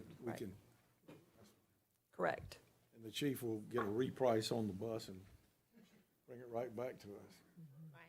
We just, some of those things like that, we just wanted to keep it top of mind, so we tried to attach some categories here for you all to think about. We are looking to evaluate the items under the public safety to see if they will fit more programmatically. And then otherwise, the allocation from lost revenues are what's noted so far. And so I guess at this point, just for you all's consideration, because I keep hearing you talk about it, and the mayor just mentioned it, going on down into neighborhoods, community investments. I mean, we certainly understand there may be some programmatic things that you've been presented from external groups while we've been sitting here. Mayor Walker asked me for you to pass out his program that he briefed y'all on last week, so I'm happy to pass that around. He emailed it just a little while ago. But, you know, we're used to working through some type of notice of funds availability, some type of pool of funds that people would apply for. That's always my recommendation, so that whomever out there might want to apply, if you all put together a program of ARPA funds for those purposes, however you do it, if you don't do it through a process, then either way, these funds, to Mr. Taylor's point, you'd have to let us know how much of these funds you're wanting to put towards these type external initiatives. There's, just correct, right now, there's $4.3 million in the neighborhood and community investment funds that we haven't allocated yet. Is that correct? That includes public safety. I'm sorry. I'm just talking about the neighborhood community investment. That pool is 4.3 million that we haven't committed, correct? Right. No, that If includes, you- He's correct. That includes public safety, doesn't it? it includes public safety. Mm-hmm. He's right. 2.6 million. 2.6, okay, I'm just looking at the columns. Mr. Mayor, let me say this. I think that the staff has done a very good job 2.6. on the capital budgets this year. I mean, really taking a very disciplined look at how we do it. And I think rather than putting things in pools and stuff, hopefully this next year we'll get an earlier start, and we're building a 3 or 4 year, 5 year capital forward look, which I think is fantastic. And again, the more we hold back that we can fill in the blanks, it gives us just more flexibility to do smarter spending, that we get a bigger bang for the buck. And again, I just think I'd rather keep our options as open as we can Yes, sir. and spend it within the time frame that we have.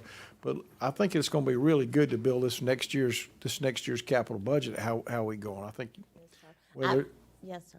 I only brought that up, sir, because of the reference to some external requests that had come in. You know, I'm not a big proponent of using any of the money for external requests, but that's just me. well, then let's don't bait the trap. I think it's on the table, so I was just trying to give a little guidance. Well, no, I just wanted to make a couple of comments, because some of these things don't need to go into an abyss. It would be helpful with the commercial retention and redevelopment just to know if they have any funds. If they don't have any funds, right. With the food insecurities, I'm too excited about the $1 million that's sitting there, and the Food Policy Council, which has had a mobile food market that we have been discussing since 2017. To me, that's way overdue, and I think it's going to be on the agenda, on our agenda for community economic development. And I believe that is a great place for it to be funded from. I'm just putting that out there, and it's nowhere near $1 million. And then I do need someone to explain to me broadband accessibility, because if that's dealing with our parks, to me, that's urgent. When it was originally put on with the previously seated council, when they discussed it, Councilwoman, it was more broad than, and it was also more broad than internal needs. It was a discussion, I think former Mayor Benjamin had about the need for accessibility in the community, and, you know, certain areas that might, you know, be, you know, at McDonald's, and kids sometimes go there because that's where they go to do the homework after school, and if there's no, Well, and Ms., Or a- and let me say this. or a mobile We're- bus We're with- still going to negotiate our franchise agreements with certain vendors out there. And again, one of the things I would hope that we're going to be able to do this year is incorporate things like better lighting in our parks and frankly, Wi-Fi in our parks, hopefully as part of our franchise fee renegotiation. So, like I say, it's those things are absolutely important. I agree with you. They need to stay on our radar. But if we can find a better way to get other people to do them, so we have our funds for making our city even a better place, parks and things like that, I just think keeping that flexibility is important. There has been some conversation about broadband and Wi-Fi connections within our parks. And if I could, Henry, I don't want to put you on the spot. Could you just say a word referencing that conversation? Because there has been some vendor request, which in my estimation is not that good. But of course, I want you to just say a word about that quickly. Sure, Ms. Wilson alluded to it already. There was a broader discussion with the previous council about Wi-Fi in our parks. And as we evaluated that process, we worked internally with our IT team. And this year in our operational budget, we are improving our Wi-Fi capabilities internally. Not only are we improving our Wi-Fi capabilities internally, but we're also adding public use computers, updated public use computers in the parks.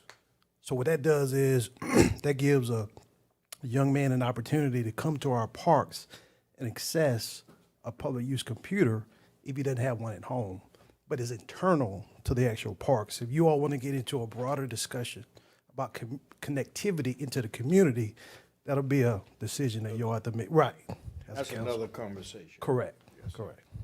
And Henry, that's a young man or a young woman comes to the Correct. park. Okay. Absolutely. Just A senior, absolutely. Just checking. Very diverse. Well, Absolutely.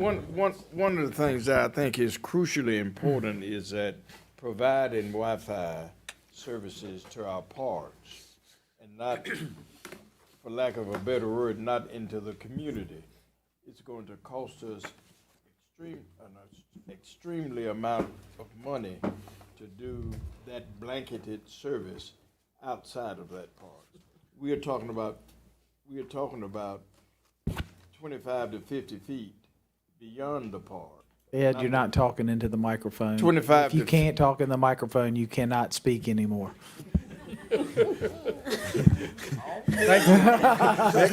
Missy, I have a question for you. Next subject. Let me finish this point, Will, and you can have it. I think it's. Come on, man, don't let me be a bobblehead over here. It's extremely important that our parks are cared for in terms of Wi-Fi service. IT has the capability of doing that. They've already looked at that, making sure that this would be taken care of. We're looking at 25 to no less than 25, no more than 25 feet beyond the park itself. We're not talking about a community being blanketed with Wi-Fi, but making sure that the parks are Wi-Fi sensitive. What is the total original allocation that we got as a municipality from ARPA? 27 million. 27 million. For the update proposed, this sheet right here, previous sheet, you have recommendation target of 5% for administration, 1.3 million. Right. Is that to be pulled from these bottom line totals for proposed? It would as well if we end up utilizing that amount at all. We actually could use some of that towards the So that grant contracts. 1.357 is deducted from the 20, what'd you say, Seven. 4? 27 27 million? Okay. Gotcha. All right. It's deducted already.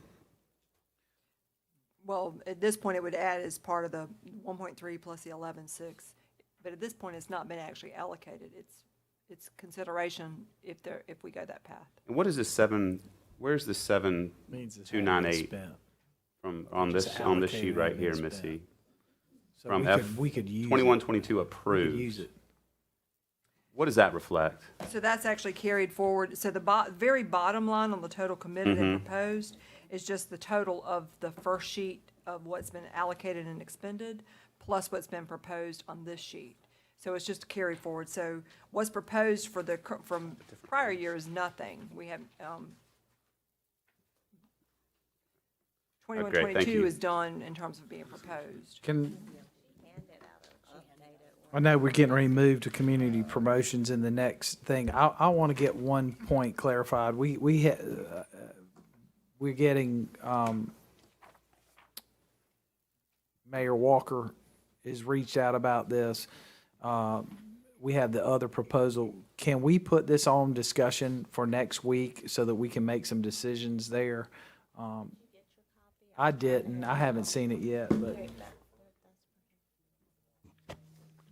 I mean, do we want to send it to a committee to be discussed? Do we want council to discuss it next week? And I just think we gotta get some things moving. We either gotta move forward with it or not. Is this Mayor Well- Walker stuff? I would suggest that we need to make a decision. Are we going to allocate some money to external organizations or not? I think we just got to make that decision, and we can see if that's the will of council today or not. If it is the will, then I say we have to have a process, and we can give that to staff like they're about to talk to us with the other one. But I mean, I think today we can make a decision on, is it the will of council to allocate any funds? But I don't think that we can pick and parcel which ones we're going to do, because then I don't think that's a fair process. When you say funds, you mean ARPA funds or any funds? ARPA funds, that's what ARPA I'm talking funds. about. Mr. Taylor, please speak into the microphone. Thank you. Well, no, because I think we do need to have a fair process where everyone knows that the funds are available and not just one or two people who happen to put a request in. And I think, so if we're going to do it, we need to do a fair process so that folks don't come back later and say, well, I didn't know the city was giving out money. And so the question, I think, is We're the not city giving away willing? money. We're Well, making investments. Yeah, There's a big investing in difference. our community to better our community. But Unlike other politicians, we don't believe it's free money. I'm not We a understand politician. I'm a public servant. To refer this thing to a committee, to the Economic Development Committee, the Community Development Committee, and let's work with Mayor, we'll work with Barry and see what, if something can become of it that makes it work for everybody. Well, I think for me, it's not just Barry, it's the other proposals vary, and there's a lot of moving parts to it that are very important to the community, and we need to have a discussion about it, because we've been waiting to get to the ARPA because it's the only place for it, so we've got to make some decisions if we want to try to move forward and have that discussion, but we got to have some direction, and council's got to. Things aren't eligible for ARPA. I would like council to consider setting aside $200,000 out of the mayor's Office of Gun Violence Prevention for any other external groups. This is just for y'all to consider any other external groups that have the same mission of reducing gun violence. That is just to start that discussion, so that if there are other folks that agree, great. If not, fine. But I think we can start shutting down issues or move issues forward today, if it's the will of council. Not that we're voting on it or anything, but. Go ahead, Mr. DeVaul. I agree that we need to set aside some money in the proposed $900,000 budget for grants, but I don't want to make that decision this afternoon. I think 200,000 might be appropriate. I think 400,000 might be appropriate. Just have the two people, the director and the coordinator, and that would leave you money to let them have some funds to do progressive things with, but I don't think we can make that decision right now. I'd like to think about it. What if, I'd like for the Public Safety Committee to work on it. But What what the are you going to thing- use your basis on? I think that's where I'm a little confused. You're just saying, oh, we're going to cut this out, we're going to do this, but you don't have any basis for that.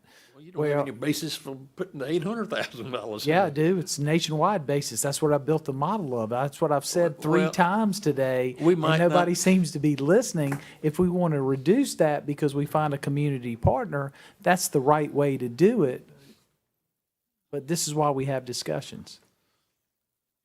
now, have we not, And I have we think we already done settled, this. have we once today. settled with the figure of $882,000? Is No, that sir, we figure haven't. etched in tone, No. in stone? Mr. Mayor. Yes. So I tell you what, since we haven't fully vetted out the mayor's thing, so if Ms. Herbert, if you want to take $200,000 and recommend that it be set aside out of this for community promotions and we keep it at 200,000, I'm fine with that. But not out of the mayor's deal. That's a separate thing that needs don't to think be we- debated on its own. I don't think we have 200 in community promotions. No, that is. oh, We from haven't at the committed bottom. to any of that number down there. I'm gonna say, just take 200 of that and make it a thing. I mean, as long as you keep it at 200 or 150, you know, They'll give us a place to start. I'm fine with that, you know. I just think that, because some of these proposals we've had for like 3, 4, 5 months, and I think we just need to get to a point where we either say yay or nay, and a process for it. And what do you think the right number is? No, I mean, whatever, 150 to 200,000 is fine. I suggested 200. I think that's more than fine right now. And then you would put it out for the community to make applications for that? Is that what you were talking about a minute ago? Yes. I mean, it has to be a fair process so that Yeah. other folks know. And I think that, Are you all fine with that. are you all blending now items 3 and 4? Are you moving to item 4 on your agenda, or are you saying out of the ARPA? No, she's talking about out of the ARPA funds. out of the ARPA I funds. think Mr. Qualified. Taylor's- I don't care either. I know, okay. I mean, here's what I would just say, if you think you need a place for people to be able to come to, and we're gonna cap it at $200,000 this year, I would yield to wherever the city manager recommended that it come from, whether it's from ARPA money or general fund money or whatever. Having been, I know it's difficult sometimes when individual elected folks are tasked with the pressure from neighborhoods and things to do this, and if it helps us, and they're good programs, and we fully vet them, I'm happy to do that at 200. And does that satisfy what you're looking for? Does, and you all make sure to put that on the record. Me and Joe are in agreement on this one. Put it I'm on the gonna ask you record. to agree on something else in a little bit of a while. So, Just kidding. in terms of what we're moving forward for the ARPA funding, we are going to move forward these public safety investments then? Are we in agreement with these numbers to then vote on? The public safety investments we said yes to, Okay. right? It's the community. It's the neighborhood we community haven't investments decided that on. the only thing we're talking about here would be if the city manager recommends that a $200,000 community grant fund that meets the ARPA requirements, and I would just set whether the money comes from ARPA or some other place, we're gonna say it has to meet the ARPA requirements. We put that in Well, there. Joe, my only concern about that is that we have some organizations, I'm thinking the Lurie Center, that the only time we've ever been able to fund them is out of general fund money. And I don't want to restrict it to ARPA, because would ARPA cover the Lurie Center? That might be the next. That's the next item, which is why I was asking, were y'all Yeah, blend, that's were what you I'm asking, blending the discussion? You wanna move to the next one and then we can decide what you want? Well, Well, I think this was Mr. a different Taylor one, is- I yeah. do, because for one reason, just looking at the level of some of the requests that you've got in, that I know the mayor was probably connecting as being related to gun violence, which is a public safety issue. It does seem to fit more with some of the ARPA eligibility requirements, and then that request, I'm not saying, and I'm definitely not recommending that you would fund any request at the full amount. But hypothetically, if you're considering funding one of those that you've gotten, it could take up the whole amount if you're setting aside 200. I don't know what y'all's intentions are. So yes, sir, I think you might want to consider keeping it separate. And what will drive all of these discussions is, which we have a slide about this for the next item, is what are your intentions for the funds? Is it for neighborhood cleanup? Is it for beautification? Is it for youth programs? Is it for senior programs? Or is it for anything if it's a nonprofit? So it just depends on how you set it up, and we'll set it up that way. And that might help you distinguish if you're gonna do 200 from the general fund, or 200 from ARPA. Let's talk about what I said earlier. Yeah. You know, I think $200,000 for community, and you could call it for community betterment, for lack of a better description, which is wide open. It gives you a $200,000 pool that people can pull from.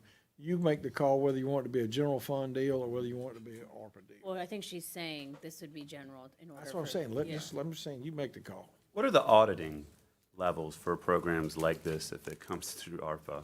So, thank you for asking. Excuse me. The ARPA funds, depending upon if it's the lost revenue, it's not subject to the same level. It has to meet what the city would have been doing as part of our service base.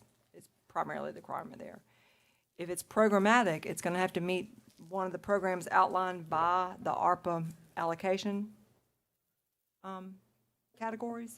And then, of course, the actual spending will still be subject to federal procurement requirements and other federal requirements. The So there- reporting they will- requirements, If there's, we gave money to a program like this, there would be a federal audit probably would happen on it to make sure. that federal audit of the city. The city, and the city's responsibility is make sure that the funds got used We are properly. compliant. According to, Yes. this is the business plan they put forward for the program? I That's think. the Mayor Walker program. Right. But this Or is any being program. discussed as ARPA funding as well. Right. And I will That's note that not- they have ARPA funding from Town of Irmo. Is that? I don't know anything about any of these requests. I'm No, just they did. printing it off and They- handing it to you. They used 100,000 of their funds, which is why they came to the city, saying I the guess my city should point be is putting just in. for whatever we use, whether it's neighborhood cleanups, there is the auditing level That's right. behind it that we're on the hook for. If it's from ARPA. Right, If it's correct. general fund, as you Correct. know, Oh, we yeah. have more flexibility to, Correct. yes, sir. You're absolutely right. So have we, And, yes, sir. I guess we're moving into You never community. move on from ARPA. And to be honest, the items on here under proposed were just for conversational. I don't think there's, other than, I think the mayor's office proposal, the question was whether or not it would go forward on next week or if it's still, on hold. This is almost like just a reserve of what things have been discussed, not necessarily what we would bring forward next week in the budget amendment unless there's specific direction from city council. I think the mobile unit requires it a little more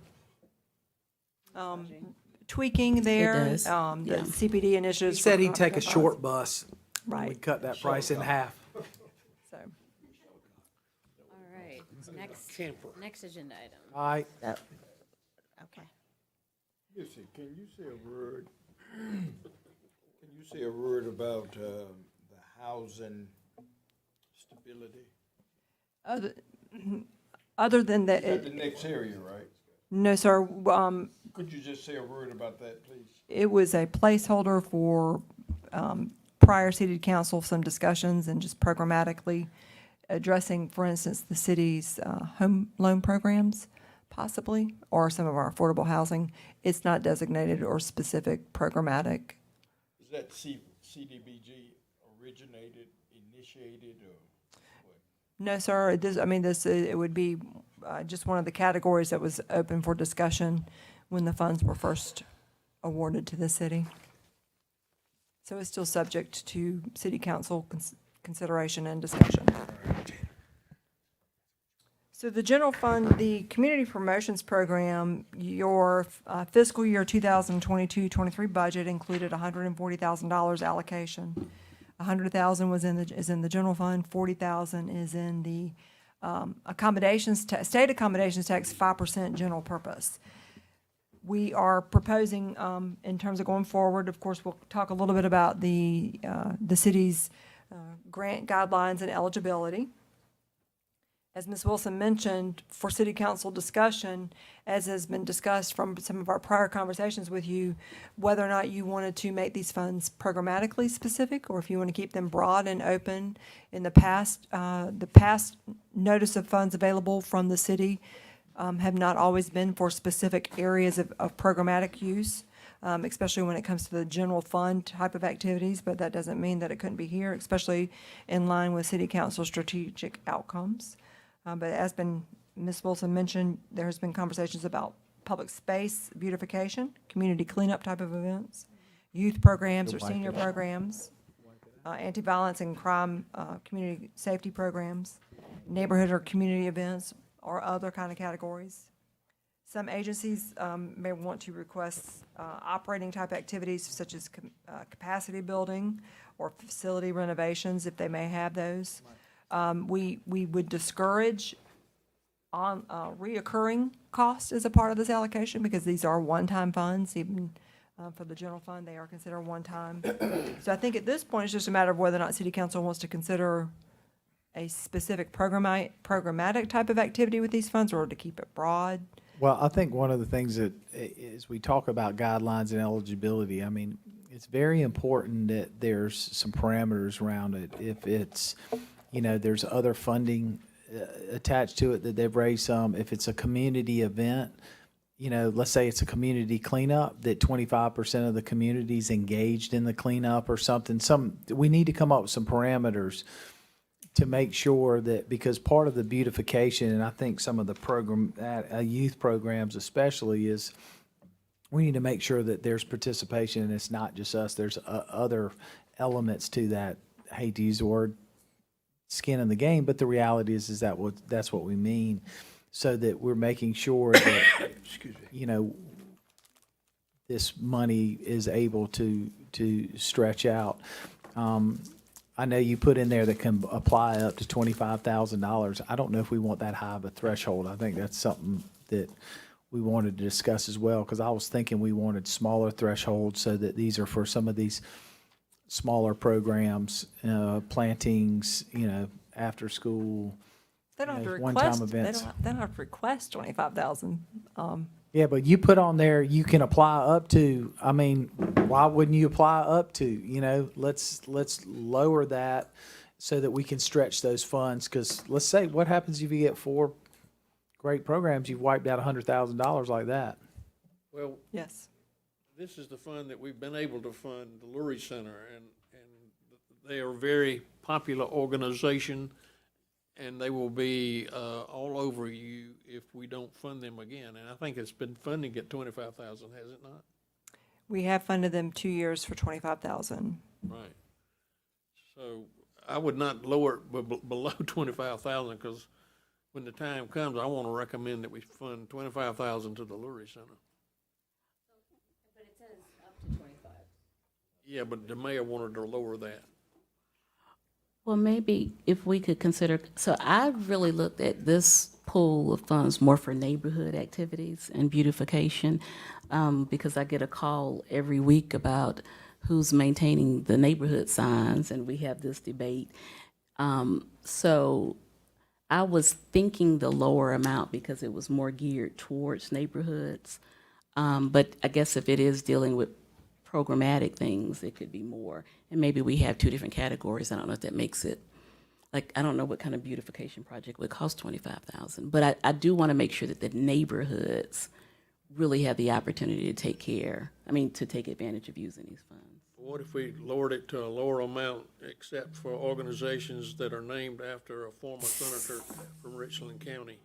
I think also there's, I know the mayor's been working with Community Development Department regarding a program. They normally do action grants, they normally do, but maybe reframing it void. for Love Your Block, I think is what, and I haven't looked at all the details about Love Your Block, Mayor, but I know they've been working on that, and I want to say that might be more in line with Ms. what you're Herbert, I talking think about. that would be probably the best place for the neighborhoods. Okay. Because that's using some CBG funding that's there.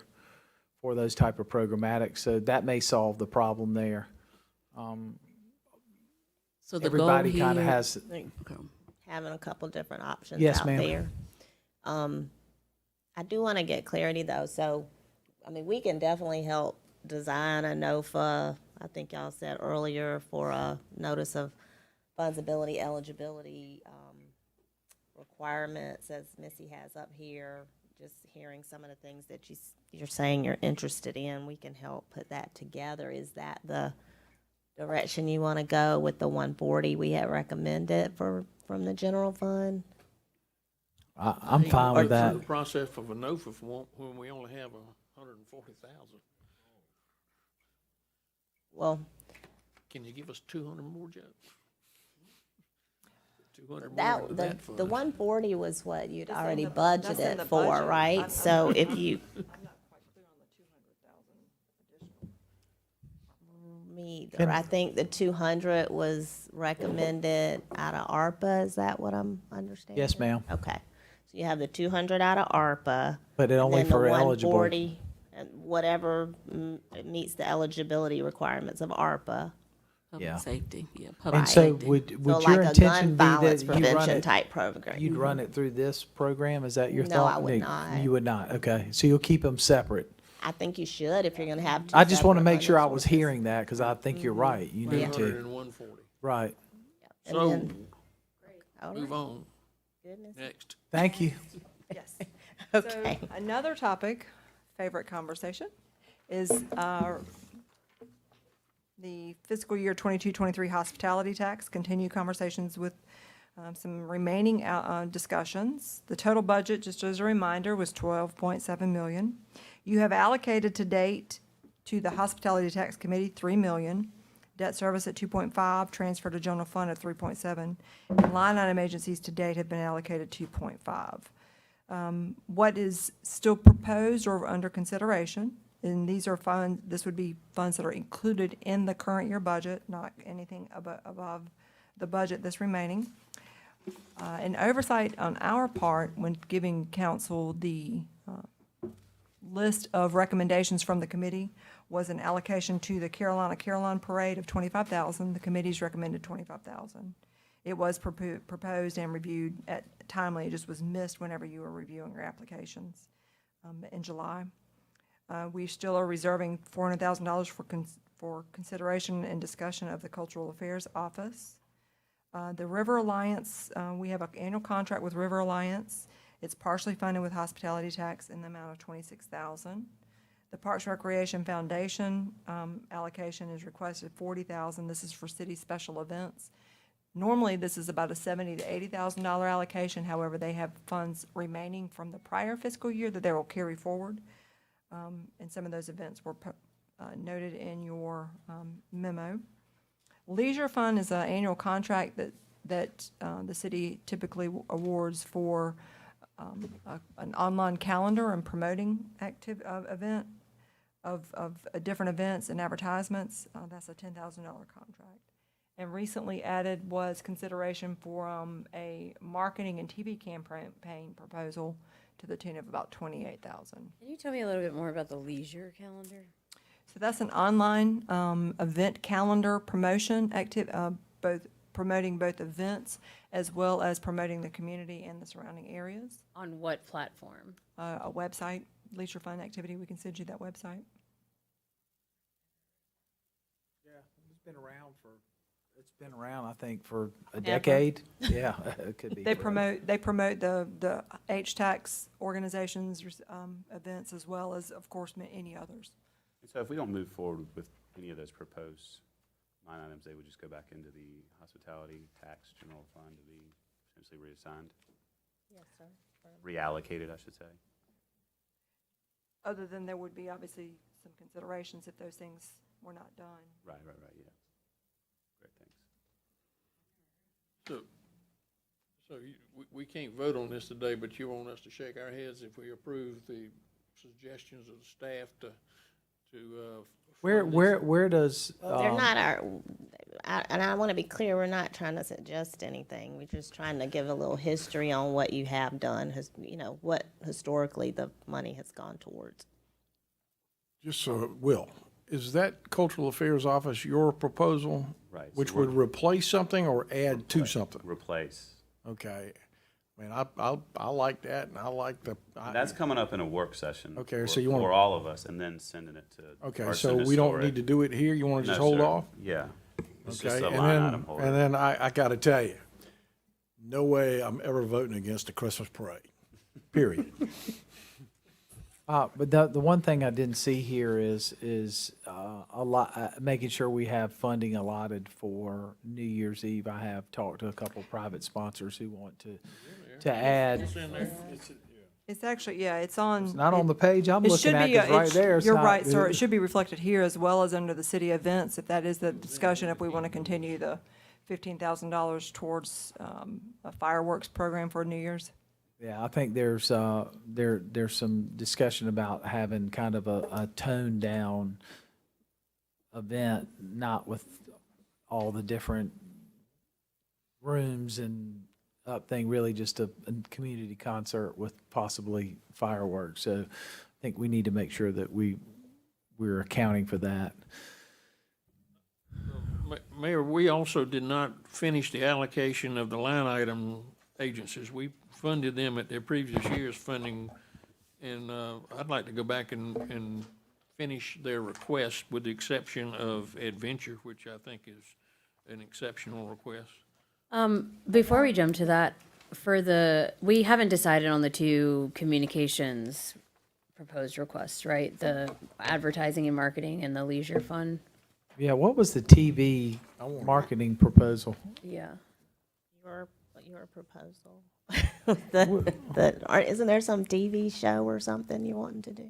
Yeah, but that would be through Experience Columbia. I mean, we don't know, Mayor, so let we me- I'd just just put like it to make a on here as comment. Well, it's a lot more placeholders. than 28,000. That's why I didn't know what that and, was. And I would just, before we jump on that, I The just, interview we were supposed to do today that got switched. With That's it, Dennis Quaid. Yeah. Right. They want us to another one. pay for that? There's two different ones. Well, that's news to me. He called to interview us. There's actually, I think, two different. Okay, well, I don't know. We were just trying to put a placeholder. Yes, I don't know ma'am. anything about any of them, so it's. before we Sorry. jump, for the 10,000 devoted towards leisure fund, I'd like for us, I'm all about getting events and attractions out, but we got to visit some other options, and come into the 21st century in terms of what people are actually using to get their news. So I'm fine with that $10,000 allocation, but I'd like to revisit what that would be used for and not just leisure fund. It's also repeated something that One Columbia does. That's $10,000 you could use for COLA today for all of this different outreach and. Yes, Joe. Only thing I was going to add is on the marketing and the TV campaign. I do think at some point in time, we've talked about this off and on, about how do we do a campaign for appearance in Columbia? So people understand that they're responsible to the curb on the sidewalks and not necessarily here. I just want to, if we're looking at things like that, I do think as we roll in before next spring, we need some kind of idea on some kind of campaign on appearance of Columbia. And I guess just to throw in the pot, I don't know if it would qualify for hospitality, but we did talk about with the Affordable Housing Task Force, literally having a campaign that all of City Council is involved in, really explaining to everyday citizens why we need affordable housing and redefining affordable housing so that we can continue to grow our city. It would be lovely if that falls up under there, but it may The not. beautification piece, we also accounted for, just as a reminder to you all, with the allocations made towards Public Works with the bigger campaign. So we were factoring in some of that for that too, Mr. Taylor. And then we'll add affordable housing, you said, Ms. Herbert, affordable housing campaign. And again, we're just trying to give you a little history of what you have been funding. No one's wedded necessarily to it. Of course, the vendor for Leisure Fund, I think, would need to be notified that if we're not doing it for this fiscal, I'm not sure when Cynthia's time crosses over, but I'm not. You're not sure? Yeah, Tina would know, I could talk with Tina in my office about it, Okay. but I would need to get clarified. And as pointed out, these items are already line item, are sort of reflected already in the budget. Right. They're just, as Ms. Wilson's pointed out, things that we were bringing forward. Other than the marketing campaign, we added that on there. It really should probably be on the next page, which is about items of consideration for funding. So that one alone, but it sounds like that may be a hold. Yeah, I have no idea anything about it. And then I the hadn't 15,000 seen for a fireworks would proposal be for another. it, So, you know, at this Okay. point, I can't comment. The River Alliance contract would actually come to city council for full approval because it, as well, so. Right. So, but we can reallocate the 10,000 to something else. If I think we need to The desire wait. is to not go forward with them this year. I think we need to find out what the We need to contract clarify what the is Yeah. first. contract is, yeah. Yeah, we do. And are you going to cover the line item agencies? So the next, that would be on the next couple things. The H-Tax Committee, just as a wrap-up, based on the allocations that were left, if you recall from your conversations in July, the $3 million allocated for the committee still has $256,000. I do see some of the committee members are here today. And that's set for the second half of the A year, second correct? half, what's proposed is there a second round of applications. They are willing to serve again on the committee to review those applications And we'll for give activities that would be preference to January to June, events that weren't funded first? Is that the? correct. Or for events not funded that will take place January to Because it's June. another application process. You're not restricting it, but you're opening it up to smaller events who may have missed the date. And just so, for my clarity, going back to the line item agencies and the additional funds, that would come out of this 256 as well? No, ma'am, that would come out of the 553 that's remaining unallocated if council wants to consider. And in the information that you received with the memo, you can see what was allocated and then what was left from their request that wasn't allocated, if there's any Color conditional pages consideration. on the written brochure. Written, all written. It's in the memo, not in the slides. It's on this one.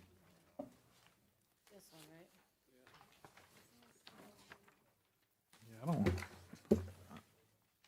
Must have left mine. Now, just for my clarity, I think, were we supposed to get additional information? About the applications, about their additional request. We have their full applications we can provide. Yeah, I believe we were supposed to get additional information about the increased amount before coming back to this. That was a request at our last work session.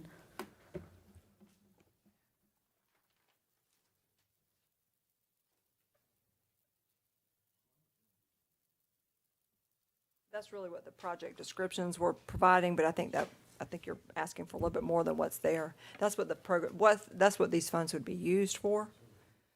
Most of these are items that would have been returning from reduced activities from during COVID era, which is part of what's bringing this back, is that it's more in live, and it's not new programmatic, it's bringing back events and activities that are in person. And re-engaging activities that were previously suspended. I think one of the discussions of last time when we went over this was, we were given the general feedback that it's just about marketing for their events. And I think I was the one that requested more information because some of these are jumping $200,000 extra dollars in terms of investment. And I just want to know what that additional money will go towards. So I don't feel like I can make a decision because we had asked for that information last time we talked about this. That's why we held off. Well, they're asking for, let's say the Museum of Art, they're asking for a $100,000 increase on a $700,000 budget, a proposal from last year. And But we can. they've had 3 years of almost no budget. So I was going to be generous and give them the $100,000. We approved what they got in 21-22, which is $700,000. They asked for $800. balance being 100,000. So I didn't think that any of the requests on the line items were exceptional except the adventure. They're asking for a $275,000 increase, and I would recommend we go with 100,000 so that Museum of Art will get 100,000, Music Festival will get 5,000, Adventure will get 100,000, Foundation, Historic Foundation will get 25,000, Historic, that's the Columbia 63s, 25, and the Historic Columbia, 103. And Will, I don't know if there's 74,000 in there for one Columbia should be. That's the difference. That's how much that's moving their original approved from 21-22 Okay. forward. And I feel to- like I'd probably agree with you, but I still think it's a best practice to not just assume based on, a skim or a summary from staff what this increase will be going towards. Like when you look at some of them voluntarily provided a breakdown of, this extra, for example, 103,000 is going to go towards personnel, for example. I want to know what it's going towards, and more than likely, yeah, I'm fine with the increase, but this practice of us constantly just saying like, oh, it's just going towards marketing or coming back from COVID, that's making assumptions that I have nothing to back up.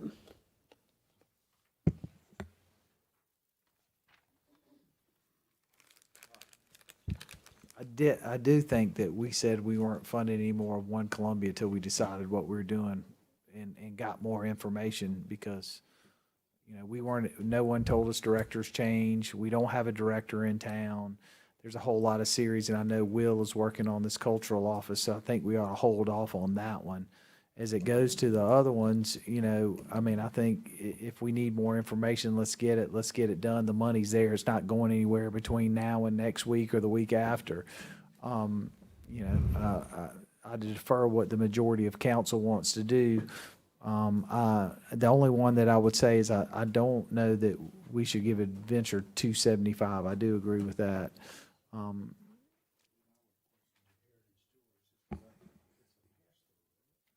It goes to Columbia 63, yeah.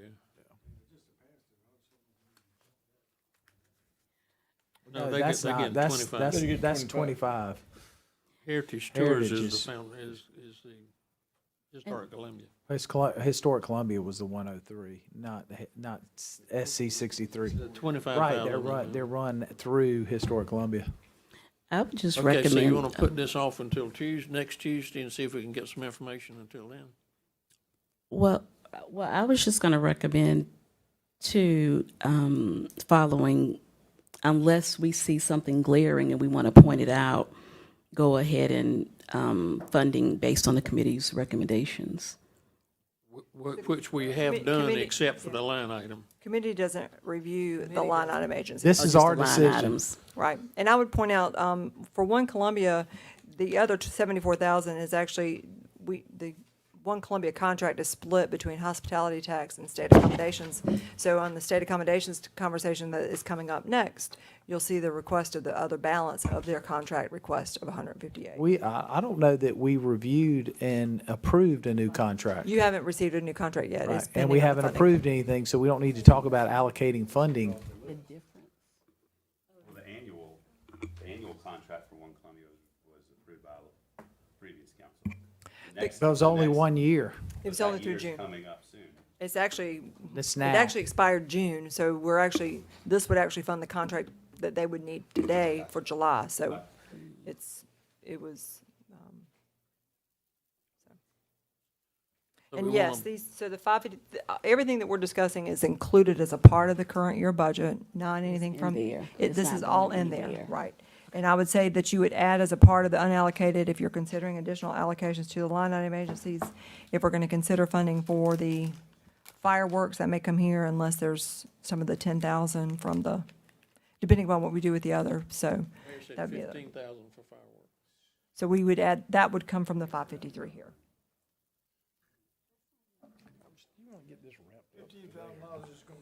We'll provide you the additional. That's what we did last year. Everybody but, for what we did for, because it was just the fireworks.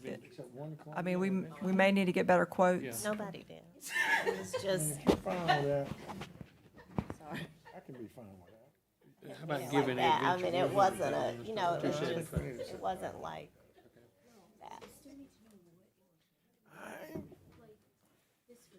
So the year before was the full famously hot New Year's, which was 100,000, but that paid for the band outside of their additional, they got sponsorships, but that paid for bands, activities, things like this. We would need to determine who would actually do the fireworks. One Columbia, delete the one Columbia. We'd have to We don't increase determine the who would actually pass-through on the put on the fireworks show. Columbia 63. I'd be fine with that. It's not burning a hole in anybody's pocket. It's in the budget. You're getting ready to get over. me, oh, it's for marketing.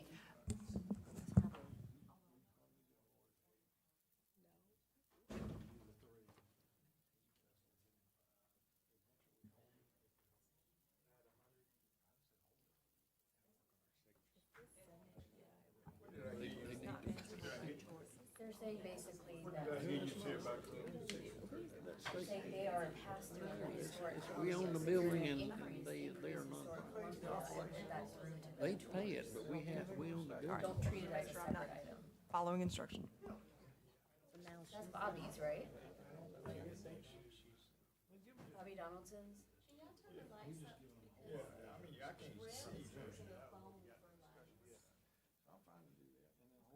My eyes might be getting. You feel, you're good with this.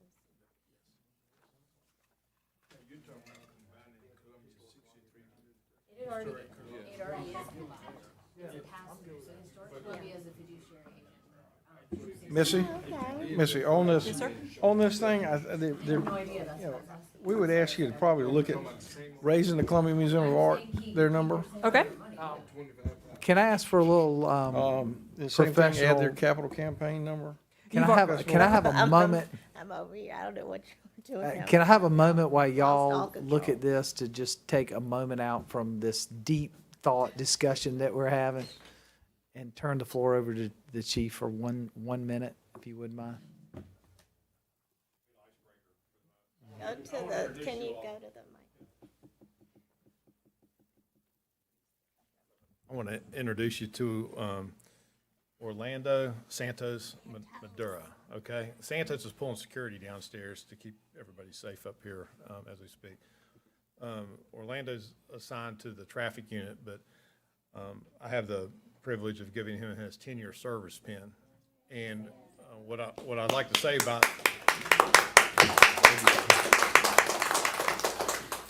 you know, we do these service pin and these service anniversary dates, and oftentimes we do them at command staff, and we did it last week, and he had pulled a night shift and couldn't make it, but they're more significant now than I think than they've ever have been. And in particular, these 5-year and 10-year service pins show a commitment to an agency that has been through a lot in that time period.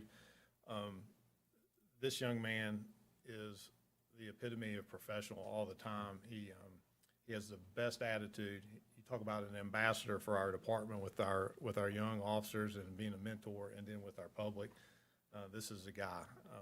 He represents us in the highest of standards all the time. He was the very first person I met after accepting this job. We were at the local cleaners doing our laundry together, and he introduced himself. I'm very privileged to be a fellow police officer with him. He's what our profession's all about. Congratulations on 10 years.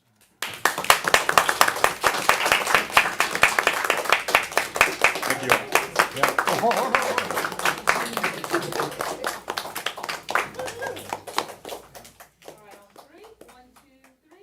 Steak dinner's on the chief. I can't afford it. They won't afford me my money.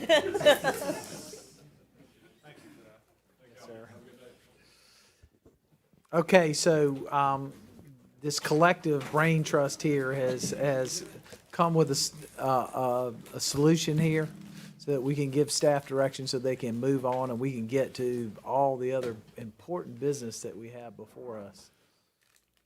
Is there a consensus here? Yes. Could we clarify what that consensus? Well, I'm about to ask Mr. Okay. Duval because All right, he thank you. seemed very confident. Joe, you do it, you got it written there. We did the Museum of Art up to their full boat. 100,000. 100,000 for the Museum of Art. Music Festival can have their 5. Adventure gets 50 more. Is that what 50 more? I was gonna do 100, but 100 more. 100 more. SC 63 stays where it is. One Columbia gets no funding. Historic Columbia Foundation gets their full boat. 103. So Historic Columbia, SC 63 was the 20, what did they get? It's 63 stays at 175,000. And But does that mean they don't need it? I mean, there may be administrative cost to it, but are you saying that they don't need? on city stuff. I mean, it's a pass through the university. Well, no, for it's the for the signs. tour. Signs that go on the Main Street. Is it maintenance of that too? Not maintenance on No, it. that's the tours and everything. That's the one. Well, I just want to make sure I know why we were distinguishing them with the other ones. We left them where they are. We didn't, we were much more nastier to us. Right.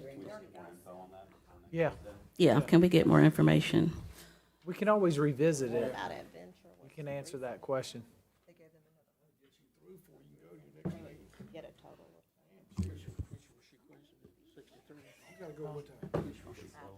She said, well, let's get some more information on 63, find out what the So can y'all go difference is. back through that one more time, please? Museum gets 100. Music Festival gets their 5. Adventure gets an extra 100.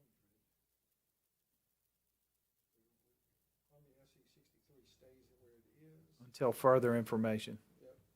The Historic Columbia Foundation gets their 103. One Columbia gets zeroed out. So on the zeroed out, meaning you're not approving their 83,888 anymore? We're not No, the approving- additional one. The addition, Okay, all right. they're getting no additional funding. And then do you want to also include in that 15,000 towards the fireworks program? If we know that's the number, I think we just hold what's left until we can Figure out get- what- right. Yes, ma'am. I think we'll need some, For fireworks. I'd like to be on the record that we're going to do something for New Year's, Something, and Mr. we'll come Mayor. back I'm to you not so with a sure recommendation 15's for the enough. I cost. would suggest 25. Can you put 25 Sure. to hold? yeah.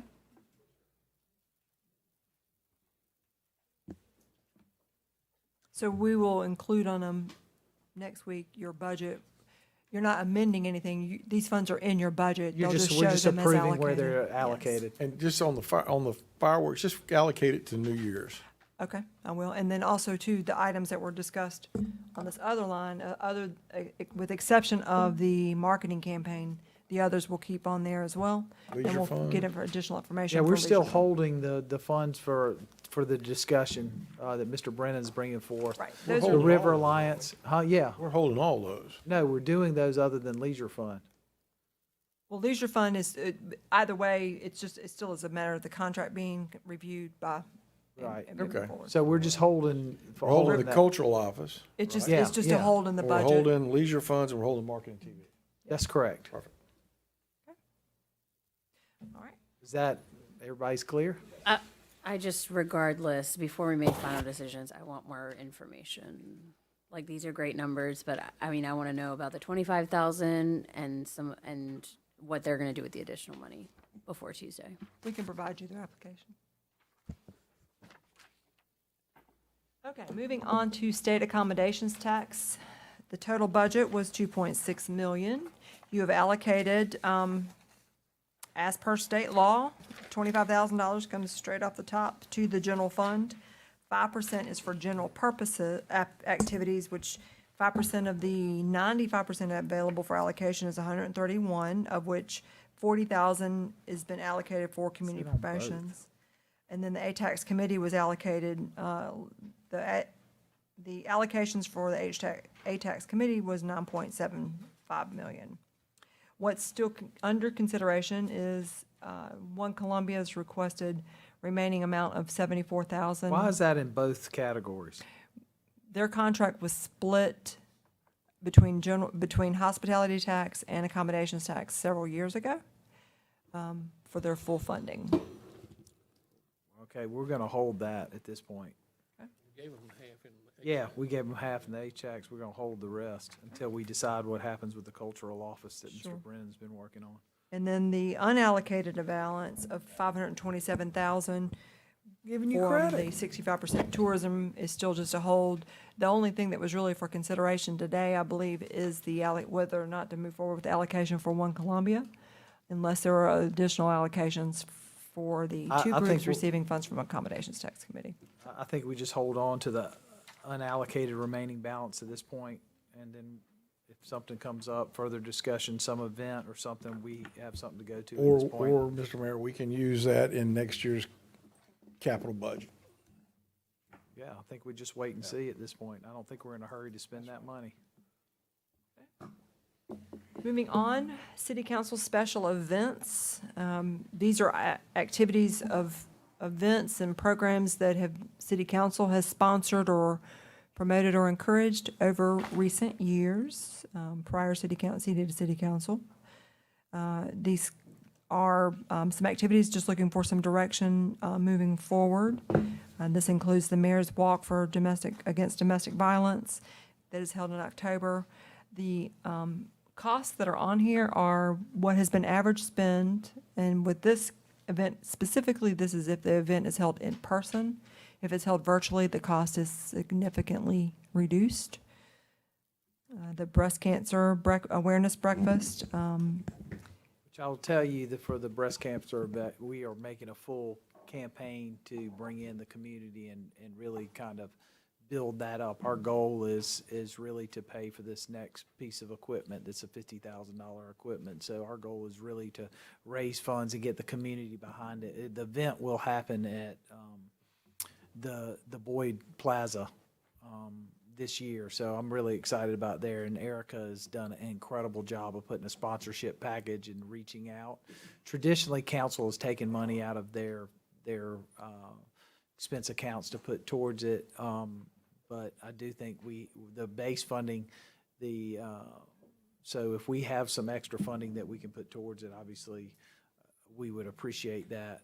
The Mayor's Walk Against Domestic Violence, I think, is very important, especially today with the uptick that we've seen in violence. And, I would encourage us to continue to move forward with it. Obviously, we just addressed the New Year's Eve fireworks right there, so we've got that. And then the Women's Heart Disease Awareness Campaign also has been one that we've done traditionally, and I think we should. Now, I see there's a new diabetes event. Do we have any type of idea yet? So I guess for this, Madam City Manager, how do you recommend us handling that moving forward? The diabetes awareness event, Well, or all of them? All of them, because all of them, we haven't allocated those funds yet unless you have built them in magically. We were assuming you would want to move forward with them, so we can definitely handle them at this level. So, but the 15 we just took care of, so that Right. kind of changes that number, correct? correct? Right. So we're really talking about, depending on, 16,000. yeah, 15 or 16, I think that's perfect if we'll budget that. That'll give some funding to see the diabetes awareness event, which I think will be, based on what our numbers look like in our community, a great investment. What's the $50,000 equipment? There's a Just new for manual. diabetes. Just for diabetes? So you don't Okay. have to go to multiple things. Will it be a city piece of it? Right. No, we raise the money for the breast cancer thing to pay for it. Did you have No, we're not allocating, Do we, anything about it? we're not, do we say domestic violence, though? No. I no, think this will be it's live. person. This will be the first year the in 3 8,000. years, right? Yes, ma'am. The 8,000 covers the in-person, right? Okay.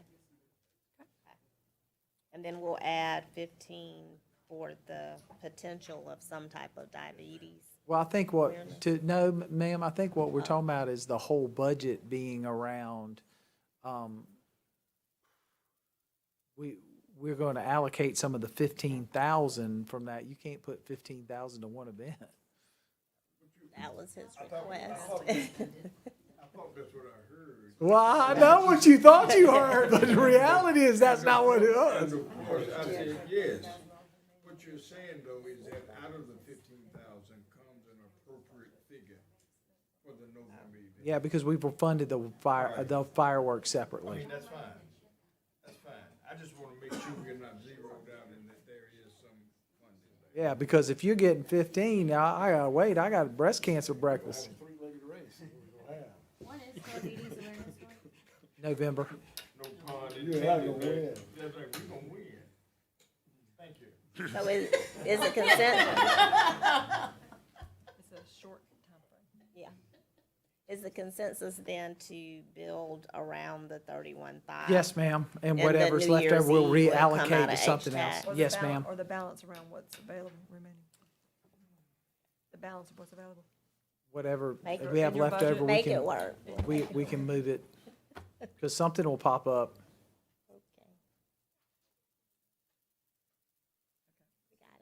Got it. So the next items are recaps, just for clarification and redlining those things. We initially gave to City Council a list of proposed items. At last week's council meeting, we wrapped up rather quickly and just wanted to point out those things that had been discussed and reflected changes from the original list. Most specifically, allocation for Finley Park from fund balance, Congaree Vista, as well as hospitality tax fund balance. The Parks and Recreation Master Plan was reduced to $100,000. The Catherine Belfield Teaching Kitchen grant match, there is a tentative award of $1.2 million, so this would be the grant match should that grant come to fruition. Of course, once we get a grant, we need to be able to act quickly to be able to allocate those funds. It had just missed the conversations from the original list, so. There's also been a request to include Saluda Greenway bathrooms that are needed, so we've recommended funding for those, the bathrooms from the Congaree Vista allocation. And then the Assembly Street grade separation and the quiet zone are not new items. They've just been previously shown on, as allocated from, or to be allocated from fund balance. We're putting them here because as we put together the budget amendment, we wanted you to reflect to see that this will be the part of how council actually takes the action to approve those allocations for those activities. Super. And then the only other change was to the proposed and planned programs to include the allocation for the homeless coordinator, of which we will also make an additional allocation potentially from American Rescue Plan funds once we have a more defined number to include there. And then, of course, pointing out the Cultural Affairs Office really would not be a part of a budget amendment because it's already included in the budget, but it was just pointed here, brought forward as a list for City Council as part of your discussions. When the budget amendment comes forward, the majority of these allocations will be allocated to our capital projects. Some of these items are actually line item or operating costs, so they will be amending the actual line item budgets. Any questions or concerns about the capital, proposed capital, or city manager funding recommendations?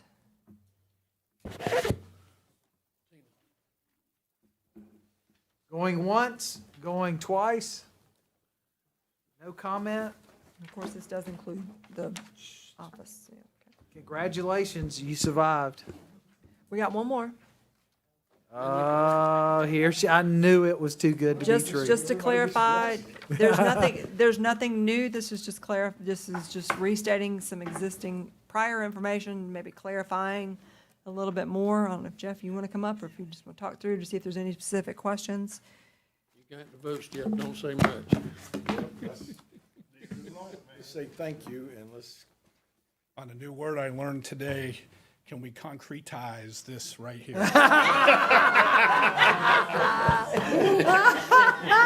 Well, Jeff, if you're gonna use it now, say it right. We'll make sure that's included in the budget. Thinking about that for 3 hours. I cannot wait to make my Edisms poster. Thank you, sir. Might be a bestseller on Amazon. So unless we have questions, if y'all want, I can walk back through. This is the total funding for Finley Park, the rent and the renovations. Total was $21,500,000 is the budget. Last year, y'all approved $1,500,000 out of hospitality tax. A lot of that has been utilized towards design. This current year, the state has allocated an additional $1 million. As Missy showed y'all, we're also looking at using general fund cash, the Congaree Vista cash, and hospitality cash. That's total cash and grants, $8,500,000 there. So that leaves us a balance of $10,500,000. So we'll set up a 5-year loan that'll be payable not out of this year's budget, but in next year's budget, coming out of tourism development fee and state accommodations tax. The total is approximately $2.5 million each year. It'll be a 5-year loan, and in 5 years, we're done. Great. And Thank so, you. Well done. my Great word. Great word. question, Again. so I don't see where the 3.5 is reflected in our hospitality presentation.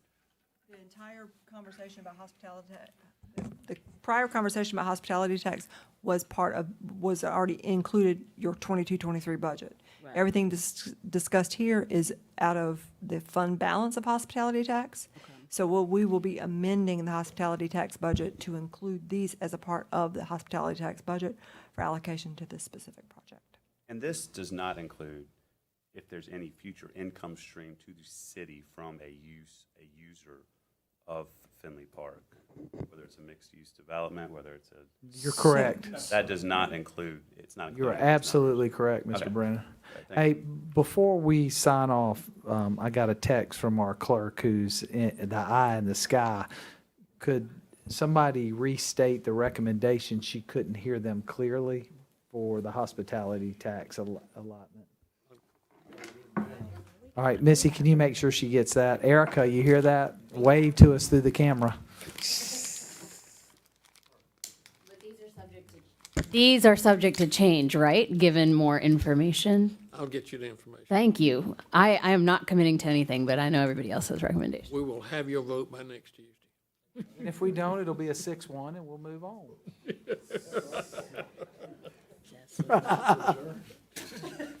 Don't laugh at me. Mr. Concretize. Thank you, Missy. Thank you, Miss Wilson. You're welcome. Hey, Thank look you at all that. very It's much. 4:45 and we made it. Great job. Thank y'all so much. So move. Undebatable motion to adjourn. Yes.